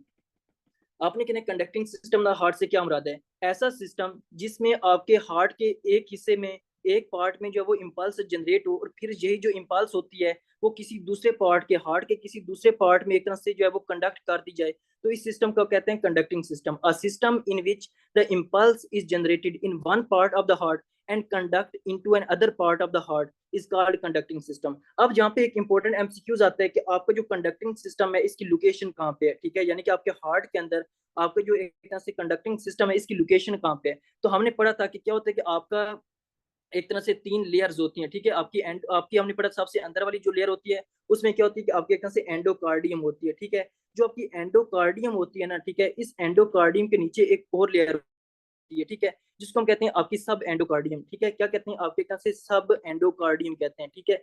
जो आपकी मतलब कि जो आपकी एंडोकार्डियम होती है इसके नीचे एक लेयर होती है जिसको हम कहते हैं सब एंडोकार्डियम। और जो सब एंडोकार्डियम होती है इसके अंदर आपके जो कंडक्टिंग सिस्टम होता है जी आपका लोकेट होता है। अगर आपसे कोई पूछे कि ये आपका एमसीक्यूज भी आता है कि आपका जो conducting system of the heart है ये कहाँ पे लोकेट होता है, तो आपने कहना जो conducting system of the heart होता है ये आपके सब एंडोकार्डियम में एक तरह से जो है वो लोकेट होता है। ठीक है। तो ये आपने कहना है। अब हम आगे आते हैं और डिस्कस करते हैं कि आपका जो कंडक्टिंग सिस्टम है इसकी प्रॉपर जो है वो पाथवे क्या होता है, यानी कि इससे आपकी इंपल्स जो होती है वो कहाँ से जनरेट होती है और कैसे आगे ट्रेवल करती है। आपने कहना है कि जो आपका ऐसे नोड होता है, ठीक है, इस ऐसे नोड को भी हम पढ़ेंगे। ठीक है। अभी मतलब कि हम इससे ये मतलब कि ड्रा करेंगे कि आपके कौन सा ऐसे पाथवे होता है जिससे आपकी जो इंपल्स होती है वो मतलब कि ट्रेवल करती है और जनरेट होती है। ठीक है। फिर हम ऐसे नोड को और एबी नोड को हम पढ़ेंगे डिटेल से, उनकी ब्लड सप्लाई जो होती है वो मैं यहाँ पे आपको रिवीजन भी करवा दूंगा। आपने कहना है कि जो आपका ऐसे नोड होता है इस ऐसे नोड से क्या होती है कि आपकी जो इंपल्स होती है वो जनरेट होती है। ठीक है। और आपका जब ऐसे नोड से इंपल्स जनरेट होती है तो ये जो आपकी ऐसे नोड के बाद जो आपकी इंपल्स होती है ये क्या होती है कि आपकी जो एट्रिया होती है, ठीक है, आपके राइट एट्रियम और लेफ्ट एट्रियम में चली जाती है। ऐसे नोड से इंपल्स जनरेट होती है और फिर कहाँ चली जाती है, आपके एट्रिया के अंदर चली जाती है। फिर जब एट्रिया के अंदर चली जाती है तो आपकी जो इंपल्स होती है वो कहाँ चली जाती है, वो जनाब आपके एवी नोड के अंदर जो है वो चली जाती है। ठीक है। अब आपके एवी नोड के अंदर आपकी इंपल्स चली जाती है ना, तो ये आपकी डायरेक्ट आपके वेंट्रिकल के अंदर नहीं जाती। ठीक है। जब आपके ऐसे नोड से इंपल्स जनरेट होगी वो आपके एट्रियम में जाएगी और फिर आपके एवी नोड के अंदर चली जाएगी। अब जो ऐसे नोड से एवी नोड तक जो इंपल्स इंपल्स को आपका ट्रेवल करने के लिए जितना टाइम लगता है ना वो होता है आपका तकरीबन 0.1 सेकंड। ठीक है। कितना होता है आपका, एक तरह से 0.1 सेकंड होता है। ऐसे नोड से एवी नोड तक आपकी इंपल्स को ट्रेवल करने के लिए 0.1 सेकंड लगता है। जब आपका जो इंपल्स होती है जब वो एवी नोड में चली जाती है तो ये क्या करती है, ये तकरीबन 0.1 सेकंड के लिए मजीद यहाँ पे स्टे करती है, ठीक है। 0.1 सेकंड के लिए ये मजीद यहाँ पे स्टे करती है। ये स्टे क्यों करती है, क्योंकि ये मतलब कि इससे स्टे इसलिए करती है ताकि आपकी जो वेंट्रिकल्स हैं, वेंट्रिकल जो होते हैं वो उस वक्त रिलैक्स कर रहे होते हैं, ठीक है। जब आपके वेंट्रिकल जो होते हैं वो डायस्टोल कर रहे होते हैं, तो ये आपके वेंट्रिकल्स को एक जो वो टाइम प्रोवाइड करती है ताकि वो प्रॉपर रिलैक्स हो जाएं, वो प्रॉपर डायस्टोल हो जाएं, और फिर उनके अंदर जो प्रॉपर उनकी एक तरह से जो वेंट्रिकल्स होते हैं वो ब्लड से प्रॉपर फिल हो जाएं, फिर जो है उसके अंदर इंपल्स जाए और फिर वो कॉन्ट्रैक्ट हो, ठीक है। तो आपने कहना कि एवी नोड जो होते हैं इसके अंदर जो इंपल्स होते हैं वो इसलिए स्टे करती है ताकि जो आपके हार्ट के जो वेंट्रिकल्स हैं वो प्रॉपर रिलैक्स हो जाएं, और रिलैक्स हो जाएं, और फिर जो है वो प्रॉपर जो है वो एक तरह से उनके अंदर जो वेंट्रिकल की जो फीलिंग है, ब्लड फीलिंग है, वो सही तरह हो जाए, और उसके बाद वो प्रॉपर जो है उसके बाद जो है वो कॉन्ट्रैक्ट हो जाए, ठीक है। तो ये आपने कहना कि 0.1 सेकंड के लिए आपकी एवी नोड के अंदर जो है वो इम्पल्स क्यों स्टे करती है। फिर वो पूछते हैं कि ऐसे नोड से एवी नोड तक कितना टाइम लगता है आपकी इम्पल्स को आपके ट्रेवल करने के लिए, तो आपने कहना 0.1 सेकंड। अब जब यहाँ पे एक और एमसीक्यूज आता है आपके एवी नोड के बारे में, कि जब आपका हार्ट होता है, ठीक है, जब आपका हार्ट होता है, जब उसके अंदर एवी नोड के अंदर इम्पल्स होती है, तो आपके जो हार्ट की एक तरह से जो मतलब कि हार्ट का जो मतलब कि एक तरह से मूवमेंट होती है, या हार्ट का जो फंक्शन होता है, उस वक्त हार्ट का फंक्शन तकरीबन जीरो होता है, ठीक है। यानी कि आपका जो हार्ट होता है वो रेस्ट के ऊपर होता है। जब आपका हार्ट का रेस्ट होता है ना, तो हम ईसीजी के ऊपर पढ़ेंगे कि जब आपका हार्ट प्रॉपर काम नहीं कर रहा होता है और वो रेस्ट के ऊपर होता है, तो आपके हार्ट के जो ईसीजी होती है वहां पे आइसो इलेक्ट्रिक लाइन जो होती है वो जनरेट होती है। जब भी मतलब कि हम पढ़ेंगे कि जब आपका हार्ट होता है, जब वो कोई काम नहीं करता, जब वो कॉन्ट्रैक्ट नहीं होता, यानी कि प्रॉपर रिलैक्स होता है, तो वो ईसीजी के ऊपर जो है वो एक एक लाइन होती है, इस तरह बिल्कुल सीधी सी लाइन होती है, जिसको हम कहते हैं आइसो इलेक्ट्रिक लाइन होती है, ठीक है। ये आइसो इलेक्ट्रिक लाइन ये शो करती है कि यार आपका जो हार्ट है ये अब जो है वो एक तरह से मतलब कि रिलैक्स के ऊपर है, ये प्रॉपर काम नहीं कर रहा, यानी कि अभी तक ये रिलैक्स के ऊपर रिलैक्स में है। अब क्योंकि जब एवी नोड के अंदर आपकी इम्पल्स होती है, तो आपकी क्या होता है कि अब आपका जो हार्ट होता है वो मतलब कि तकरीबन आपकी रिलैक्स के ऊपर होता है, यानी कि वो प्रॉपर काम नहीं कर रहा होता है, ठीक है। तो आपका वो पूछते हैं कि ईसीजी के ऊपर ऐसा कौन सा सेगमेंट है या ऐसा कौन सा इंटरवल है जो एवी नोड को शो करता है, तो आपने कहना जो पी आर इंटरवल होता है, ठीक है। यानी कि अगर आपसे पहले पूछे तो पी आर सेगमेंट आपने कहना है, अगर एमसीक्यूज के अंदर पी आर सेगमेंट ना हो तो फिर आपने पी आर इंटरवल की तरफ जाना है, ठीक है। यानी कि पी आर पहले आपने कहना कि पी आर सेगमेंट, फिर अगर वो अगर पी आर सेगमेंट ना हो तो फिर आपने कहना पी आर इंटरवल, क्योंकि जो हम पी आर सेगमेंट होता है ना, ये ईसीजी के ऊपर अगर आप देखें मतलब कि जब हम पढ़ेंगे कल, तो पी आर सेगमेंट जो होता है ये आपकी आइसो इलेक्ट्रिक लाइन होती है। तो पी आर सेगमेंट ये शो कर होता है कि अब जो आपकी जो इम्पल्स है वो एवी नोड के अंदर है, और जब एवी नोड के अंदर है तो एवी नोड अभी तक जो है उसको वेंट्रिकल के अंदर जो है वो नहीं कंडक्ट कर रहा। जिस जब वो वेंट्रिकल के अंदर जो है वो एक तरह से इम्पल्स को कंडक्ट नहीं करेगा, तो आपके जो वेंट्रिकल्स होंगे वो प्रॉपर जो है वो काम नहीं करेंगे, तो अब आपके वेंट्रिकल रिलैक्स में होंगे। तो एवी नोड जो होती है वो ईसीजी के ऊपर कौन सा सेगमेंट शो करते हैं, तो आपने कहना पी आर सेगमेंट, ठीक है। जब आपकी जो है वो एक तरह से एसए नोड से आगे और एबी नोड तक पहुंच जाती है और 0.1 सेकंड के लिए स्टे करती है, तो फिर ये कहाँ चली जाती है, फिर जो आपकी एवी नोड से ये आपके एक तरह से बंडल ऑफ हिस में चली जाती है, किस में चली जाती है, आपके एक तरह से बंडल ऑफ हिस, यानी कि अब ये आपकी वेंट्रिकल्स के अंदर जो है वो चली जाती है, ठीक है। यानी कि जब आपका एवी नोड होता है ना, एवी नोड की स्टार्टिंग जैसे ही एवी नोड के बाद जो होता है आपके वेंट्रिकल स्टार्ट हो जाते हैं। अब जैसे वेंट्रिकल स्टार्ट होते हैं तो उनके अंदर जो वो खास किस्म के कनेक्टिव टिश्यू होते हैं, ठीक है, जिसको हम कहते हैं बंडल ऑफ हिस। जब ये बंडल ऑफ हिस में आपकी एक तरह से इम्पल्स आ जाती है, तो ये जो बंडल ऑफ हिस होते हैं ना, ये आगे मजीद डिवाइड हो जाते हैं, किसमें डिवाइड हो जाते हैं, आपके एक तरह से राइट बंडल ब्रांच ब्लॉक में, सॉरी आपके राइट बंडल ब्रांच में और आपकी लेफ्ट बंडल ब्रांच में, क्योंकि आपके वेंट्रिकल्स दो होते हैं ना, आपके राइट वेंट्रिकल्स और आपके लेफ्ट वेंट्रिकल्स। तो आपने कहना है कि जो आपका जो बंडल ऑफ हिस होता है, अगर ये राइट वेंट्रिकल्स की तरफ जाए तो ये किस में डिवाइड हो जाएगा, आपके एक तरह से राइट बंडल ब्रांच में, ठीक है, किसमें, राइट बंडल ब्रांच में डिवाइड हो जाएगा। जबकि जो आपके लेफ्ट वेंट्रिकल्स की तरफ जाएगा वो किसमें डिवाइड हो जाएगा, आपके एक तरह से लेफ्ट बंडल ब्रांच में, ठीक है, किसमें, आपके लेफ्ट बंडल ब्रांच में, ठीक है। यानी कि एवी नोड आपके जो है वो वेंट्रिकल्स के अंदर इंपल्स को जो है वो पंप करेगा और क्या कंडक्ट करेगा। तो जब आपके बंडल ऑफ हिस में जाएगा तो बंडल ऑफ हिस आपके वेंट्रिकल्स के अंदर होते हैं, फिर ये वेंट्रिकल्स जब जाएगा तो ये मजीद आपके किस में डिवाइड हो जाएगा, आपके राइट बंडल ब्रांच में और आपकी लेफ्ट बंडल ब्रांच में, ठीक है। अब जो आपकी लेफ्ट बंडल ब्रांच होती है ये कहाँ जाती है, आपके लेफ्ट वेंट्रिकल्स के अंदर जाती है। अब आपको पता है कि हार्ट का जो लेफ्ट वेंट्रिकल होता है ये ज्यादा मस्कुलर पार्ट होता है, ये ज्यादा थिक होता है। तो इससे क्या होता है कि आपके मतलब कि छोटे छोटे ये जो आपकी लेफ्ट बंडल ब्रांच है ये मजीद छोटे छोटे फाइबर्स में डिवाइड हो जाती है, ठीक है, जिसको हम कहते हैं आपकी लेफ्ट एंटीरियर और लेफ्ट पोस्टीरियर फेसिकल्स कहते हैं, ठीक है। यानी कि आपकी जो लेफ्ट बंडल ब्रांच होगी जी आपकी लेफ्ट एंटीरियर, ठीक है, लेफ्ट एंटीरियर और आपके प्लस लेफ्ट पोस्टीरियर फेसिकल्स के अंदर डिवाइड हो जाएगी। अब इसका क्या मतलब कि क्यों डिवाइड होती हैं? देखो, जो आपका आपका लेफ्ट वेंट्रिकल्स होता है ये ज्यादा मस्कुलर पार्ट होता है, ठीक है, तो इसको ज्यादा से ज्यादा इंपल्स जो है वो ज्यादा तेजी के साथ चाहिए, ज्यादा फास्ट चाहिए। तो इसलिए जो आपके लेफ्ट एंटीरियर फेसिकल और लेफ्ट पोस्टीरियर फेसिकल्स होते हैं ना, इनका डायमीटर जो होता है वो ज्यादा होता है, लेकिन परकंजी फाइबर से कम होता है, ये हम आगे पढ़ेंगे। तो इससे इंपल्स जो होती है वो ज्यादा फास्ट कंडक्ट होती है। तो इसलिए जो लेफ्ट बंडल ब्रांच है वो मजीद आगे लेफ्ट एंटीरियर और लेफ्ट पोस्टीरियर फेसिकल्स के अंदर डिवाइड हो जाते हैं। फिर आपके जो राइट बंडल ब्रांच होते हैं ये मजीद आपके जो लेफ्ट वेंट्रिकल्स होती है उसकी वॉल्स, सॉरी, आपके जो परकंजी फाइबर्स होते हैं ये आगे डिवाइड होते हैं, आपके चले जाते हैं परकंजी फाइबर्स के अंदर चले जाते हैं। परकंजी फाइबर्स के बाद आपके कहाँ चले जाते हैं? आपके लेफ्ट वेंट्रिकल्स के अंदर चले जाते हैं। जब आपके एक तरह से left anterior left posterior fascicles होते हैं ये मजीद आगे कहाँ चले जाते हैं? ये आपके एक तरह से ये भी आगे परकंजी फाइबर्स में चले जाते हैं, ठीक है, और परकंजी फाइबर्स के बाद ये भी आपके एक तरह से ये आपके सॉरी राइट वेंट्रिकल्स के अंदर और ये आपके लेफ्ट वेंट्रिकल्स के अंदर जो है वो चले जाएंगे, ठीक है। तो ये आपने इसकी प्रॉपर जो है वो याद रखना है। अब ये जो आपका एवी नोड होता है ना, ठीक है, अब ये एक और एमसीक्यू आता है कि आपके ऐसे नोड से आपके वेंट्रिकल्स तक आपकी इंपल्स को आने में कितना टाइम लगता है? तो आपने कहना 0.2 सेकंड, कितना आपके कहना 0.2 सेकंड, क्योंकि ऐसे नोड से एवी नोड तक आपकी इंपल्स को आने में कितना टाइम लगा? 0.1 सेकंड। और आपके 0.1 सेकंड फिर यहाँ पे स्टे किया आपकी एवी नोड के अंदर, ठीक है, जो आपके पीयर सेगमेंट ने शो की। फिर क्या होता है कि ये आपका फिर आगे चले जाते हैं वेंट्रिकल्स के अंदर यानी कि बंडल ऑफ हिस के थ्रू। फिर आपका एमसीक्यूज आता है कि ऐसे नोड से वेंट्रिकल्स के अंदर आपकी इंपल्स को पहुंचने में कितना टाइम लगता है? तो आपने कहना 0.2 सेकंड। और फिर आपको पता है कि जो पी आर सेगमेंट होता है ये आपके एवी नोड को शो कर होता है, तो पी आर सेगमेंट का कितना टाइम होगा? ये भी आपके 0.1 सेकंड होगा। और ये आपके एमसीक्यूज हैं कि 0.1 सेकंड और 0.2 सेकंड कहाँ कहाँ पे होता है, ठीक है। आई होप सो कि आपको यहाँ तक समझ आ चुकी होगी। अब आप आगे आते हैं और आगे डिस्कस करते हैं कि आपके ऐसे नोड को, कि आपका जो ऐसे नोड होता है इसका क्या सीन होता है, ठीक है। यहाँ तक आपने सिंपली ये समझना है कि आपका क्या होता है कि आपका कंडक्टिंग सिस्टम क्या होता है, ठीक है। अगर आपसे कोई पूछे कि कंडक्टिंग सिस्टम की थोड़ा सा मतलब कि आप डेफिनेशन बता दें तो वो आपको पता होनी चाहिए। फिर आपको पता होना चाहिए इसकी लोकेशन कहाँ पे है, ठीक है। तो आपने कहना सब एंडोकार्डियम में। फिर आपको ये प्रॉपर जो वो पाथवे याद होना चाहिए कि आपके ऐसे नोड से फिर आपके कहाँ कहाँ जाता है। और फिर आपको ये भी पता होना चाहिए कि ईसीजी के ऊपर क्या मतलब क्या की है फाइंडिंग, और इस ये आपका एमसीक्यूज होता है। और फिर आपकी ये थोड़ा बहुत जो टाइम मैंने आपको बताया ये आपको पता होना चाहिए। और ये जो आपका मतलब कि ये वाला मतलब कि पाथवे होता है ये भी आपको पता होना चाहिए।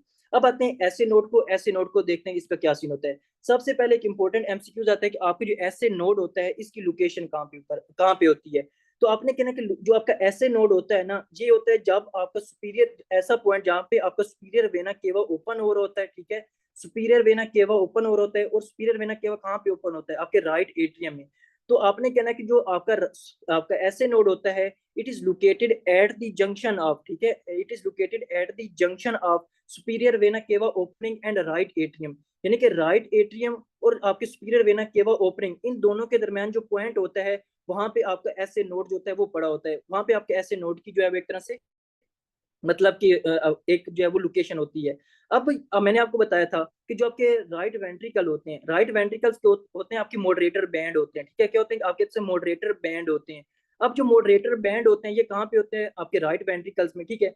तो जब हम आर्टिफिशियल पेस मेकर लगाते हैं तो मैंने आपको बताया था कि एमसीक्यूज आता है कि आर्टिफिशियल पेस मेकर हम कहाँ पे लगाते हैं? आपके मॉडरेटर बैंड में। और ये सारी चीजें मैंने आपको बताई थी। सिर्फ अभी तक आपने ये समझना है कि आपके ऐसे नोड जो होता है ये कहाँ पे होता है। एक अगर एमसीक्यूज आ जाए तो आपने कहना है कि it is located at the junction of superior vena cava opening and right atrium. फिर वो कहते हैं कि अगर मतलब ये आपके ऑप्शन में ना हो तो आपने कहना है कि जो आपका जो ऐसे नोड होता है ये आपका लोकेटेड होता है आपका upper part of Crysta terminalis, ठीक है। यानी कि आपने कहना है कि it is located at the upper part of Crysta terminalis. जो आपका क्रिस्टल टर्मिनलिस होता है यानी कि खास किस्म जो कनेक्टिव टिश्यू होते हैं आपके हार्ट के अंदर, आपकी बुक के ऊपर लिखा भी हुआ है कि जो आपका क्रिस्टा टर्मिनलिस होते हैं ना ये कहाँ पे होता है? Near superior vena cava opening, ठीक है। यानी कि ये आपका जो राइट एट्रियम होता है ना, राइट एट्रियम में खास किस्म के स्ट्रक्चर होते हैं, कनेक्टिव टिश्यू होते हैं जिनको हम कहते हैं क्रिस्टा टर्मिनलिस। इन क्रिस्टा टर्मिनलिस के आपका सुपीरियर जो वेना केवा होता है वो ओपन हो रहे होते हैं। तो आपने कहना कि superior vena cava it is located at the junction of superior vena cava opening and right atrium. अगर मजीद आपसे पूछा जाए तो आपने कहना है कि जो ऐसे नोड होता है, it is located in the upper part of Crysta terminalis near superior vena cava opening, ठीक है। तो ये आपने कहना है। फिर आपने कहना है कि जो आपका ऐसे नोड होता है, इसकी ब्लड सप्लाई मैंने आपको बता दी थी कि जो आपका ऐसे नोड होता है, एक तो इसको नोडल आर्टरी सप्लाई करती है, ठीक है, नोडल आर्टरी सप्लाई करती हैं। और मैंने आपको बताया था तो तकरीबन आपके 60 to 80% जो केसेस में जो आपकी ब्लड सप्लाई आती है वो कहाँ से आती है, वो आपकी राइट, आपकी जो आपकी क्रोनरी आर्टरी होती है वहां से आती है, और उसकी जो नोडल आर्टरीज होती है मैंने आपको बताया था वहां से आती हैं, ठीक है। फिर मैंने आपको बताया था कि जो आपकी तकरीबन आपके 40% केसेस होते हैं, 40% जो पॉपुलेशन होती है, ठीक है, उनके अंदर ये लेफ्ट सर्कमफ्लेक्स आर्टरी से आती है। और फिर ये हो गया। फिर मैंने आपको बताया था कि जो आपका ऐसे नोड होता है, ये आपका 60 to 100 और किसी में 60 to 80 भी लिखा हुआ है बीट्स पर मिनट आपके हार्ट रेट जो है वो जनरेट करता है। यानी कि जो आपका ऐसे नोड होता है वो 60 टू आपका 100 तक आपकी जो या 60 to 80 आपकी जो हार्ट रेट है उसको एक तरह से जनरेट करता है, ठीक है। फिर मैंने आपको ये भी बताया था कि आपका जो ऐसे नोड के मतलब कि कैसे एमसीक्यूज आएगा, कि अगर आपका पेशेंट आपके पास आता है, उसको एंजाइना वगैरह है, उसका हार्ट रेट जो होता है वो 40 से अबव होता है, लेकिन उसका जो हार्ट रेट है, ठीक है, वो एकदम से 60 से कम होता है, तो फिर मैंने आपको एमसीक्यूज भी बताए थे कि आपकी कौन सी वेसल्स होंगी, ठीक है, जिसके अंदर जो है वो ऑक्लूजन वगैरह होगी, ये सारी चीजें ये आपको पता होना चाहिए ऐसे नोड के बारे में, ठीक है। और इसकी लोकेशन कहाँ पे होती है, ये सारी चीजें आपको पता होनी चाहिए। फिर आपसे एक एमसीक्यू आता है कि ऐसा कौन सा आपकी बॉडी आपके हार्ट के अंदर पेस मेकर है जो मतलब कि ज्यादा तेजी के साथ, मतलब कि उसका जो मतलब कि ज्यादा तेजी के साथ आपकी इंपल्स को जनरेट करता है, ठीक है, यानी कि ट्रेवल तो नहीं करता लेकिन सबसे ज्यादा तेजी के साथ जनरेट करता है। तो आपने कहना है कि आपका ऐसे नोड, ठीक है, यानी कि जो ऐसे नोड होता है, आपने कहना एक ऐसा नोड होता है, ऐसा पेस मेकर होता है जो ज्यादा तेजी के साथ जो होता है आपके जो है एक तरह से आपकी इंपल्स को जनरेट करता है, ठीक है। तो ये आपको पता होना चाहिए। अब यहाँ तक मतलब कि आपके ऐसे नोड की लोकेशन आपको पता होना चाहिए, इसकी ब्लड सप्लाई क्या होती है और इसकी सारी चीजें, ठीक है। तो यही आपने जो है वो ऐसे नोड के बारे में चीजें याद रखनी है। और इसके अलावा आपका आता है आपके एवी नोड, ठीक है, एवी नोड का क्या सीन होता है वो भी हम देखते हैं। आपने कहना जो एवी नोड होता है, ठीक है, एवी नोड जो होता है ये कहाँ पे लोकेटेड होता है, ठीक है। जो आपका एवी नोड होता है जो आपके इंटर एट्रियल सेप्टम होते हैं, ठीक है, इंटर एट्रियल सेप्टम। अब इंटर एट्रियल सेप्टम क्या है, यानी कि आपका फॉर एग्जांपल ये क्या है कि जी आपका एक आपका हार्ट समझ लो, ठीक है, इसमें आपका राइट एट्रियम होता है और इसमें आपका राइट वेंट्रिकल्स होता है, और इसमें आपका क्या होता है लेफ्ट एट्रियम होता है।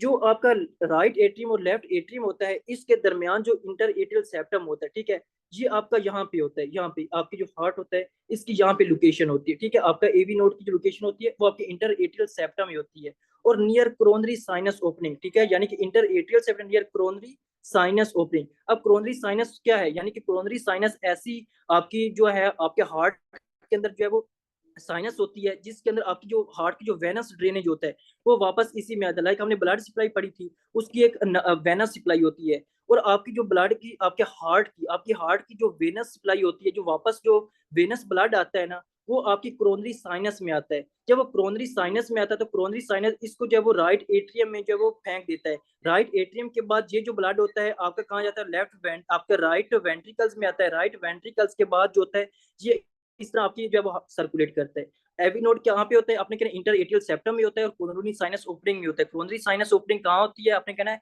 जो कोरोनरी साइनस होती है ये आपकी हार्ट की जो वेनस सप्लाई होती है उसको रिसीव करता है, ठीक है। और इसमें आपने कहा एवी नोड जो होता है ये आपको 40 to 60 बीट जो है वो पर मिनट आपके हार्ट को जो है वो कंडक्ट करता है। और मैंने अब इसकी ब्लड सप्लाई पढ़ाई थी कि एवी नोड की तकरीबन 90% केस में जो ब्लड सप्लाई आती है वो राइट कोरोनरी आर्टरी से आती है और 10% जो होती है वो लेफ्ट सर्कमफ्लेक्स आर्टरी से आती है, ठीक है। और पीआर सेगमेंट और दूसरी चीजें मैंने आपको बता दी इसके ड्यूरेशन कितना होता है। 2 मिनट आसान नहीं हो रही है, फिर मैं इससे हम इसको 5 मिनट के अंदर। अच्छा, एवी नोड के बारे में मैंने आपको बता दिया था। फिर आपका क्या होता है कि फिर मैंने आपको बताया था कि जो आपका एवी नोड होता है, ठीक है, यानी कि जो आपका एक तरह से एवी नोड होता है ना, ये एवी नोड को कभी कभार ये होता है कि आपकी जो आपकी एक तरह से पीडी होती है, ठीक है, जो पीडी होती है वो भी सप्लाई करती है। और फिर मैंने आपको बताया था कि जो पीडी होती है वो कौन से केसेस में सप्लाई कर सकती है, कि आपकी जो एक तरह से आपका एक तरह से लेफ्ट डोमिनेंट सर्कुलेशन होती है, लेफ्ट डोमिनेंट सर्कुलेशन के अंदर जो है वो पीडी भी आपकी जो है एवी नोड को सप्लाई कर सकती है। ये सारी चीजें मैंने आपको बता दी थी, ठीक है। अब आता है कि आगे आता है कि जनाब आपकी जो पेस मेकर रेट होता है, यानी कि आपका जो कौन कौन से ऐसी मतलब कि सीक्वेंस है जिससे आपका जो है वो कौन कौन से ऐसे पेस मेकर है जो मतलब कि ज्यादा उनका वो ज्यादा मतलब कि जो एक तरह से इम्पल्स को ज्यादा जनरेट करते हैं। तो आपने कहना जो आपका ऐसे नोड होता है वो सबसे ज्यादा आपकी इम्पल्स को जनरेट करता है, ठीक है। उसके बाद आपने कहना है कि जो आपका एक तरह से एवी नोड होता है, ठीक है? जो आपका एवी नोड होता है, वो सबसे ज़्यादा उसके बाद जो है वो इम्पल्स को जनरेट करता है। फिर उसके बाद आता है आपका बंडल ऑफ हिस, ठीक है? बंडल ऑफ हिस होता है, फिर आपने कहना है कि जो आपके परकंजी फाइबर्स होती हैं, ये आपके पेस मेकर को जो है वो जनरेट करते हैं। लेकिन अगर स्पीड के बारे में पूछा जाए कि स्पीड जो होती है वो कौन से ऐसे मतलब कि जो कंडक्टिंग सिस्टम है, कौन से ऐसे पार्ट होते हैं जिनमें आपकी इम्पल्स की स्पीड बहुत ज्यादा होती है, तो आपने कहना है कि जो आपके परकंजी फाइबर्स होते हैं, परकंजी फाइबर्स में सबसे ज्यादा आपकी स्पीड ज्यादा होती है, क्योंकि इनका जो डायमीटर होता है, ठीक है आप, लेकिन इसका डायमीटर बहुत ज्यादा होता है, और डायमीटर ज्यादा होने की वजह से परकंजी फाइबर में जो स्पीड होती है वो बहुत ज्यादा होती है। परकंजी फाइबर्स के बाद आपका आता है आपके एट्रियम में होती है, ठीक है? फिर आपने कहना है कि आपका एक तरह से आपके वेंट्रिकल्स में होती है, और वेंट्रिकल्स के बाद आपके एवी नोड में होती है, ठीक है? तो इस तरतीब से आपने इनको याद करना है, ठीक है? और जो बाकी चीजें रह गई हैं, ठीक है, आपकी इसकी ईसीजी के बारे में, वो हम कल डिस्कस करेंगे। आप मुझे जल्दी से यहाँ तक बता दें कि आपको क्लियर है, किसी कोई मसला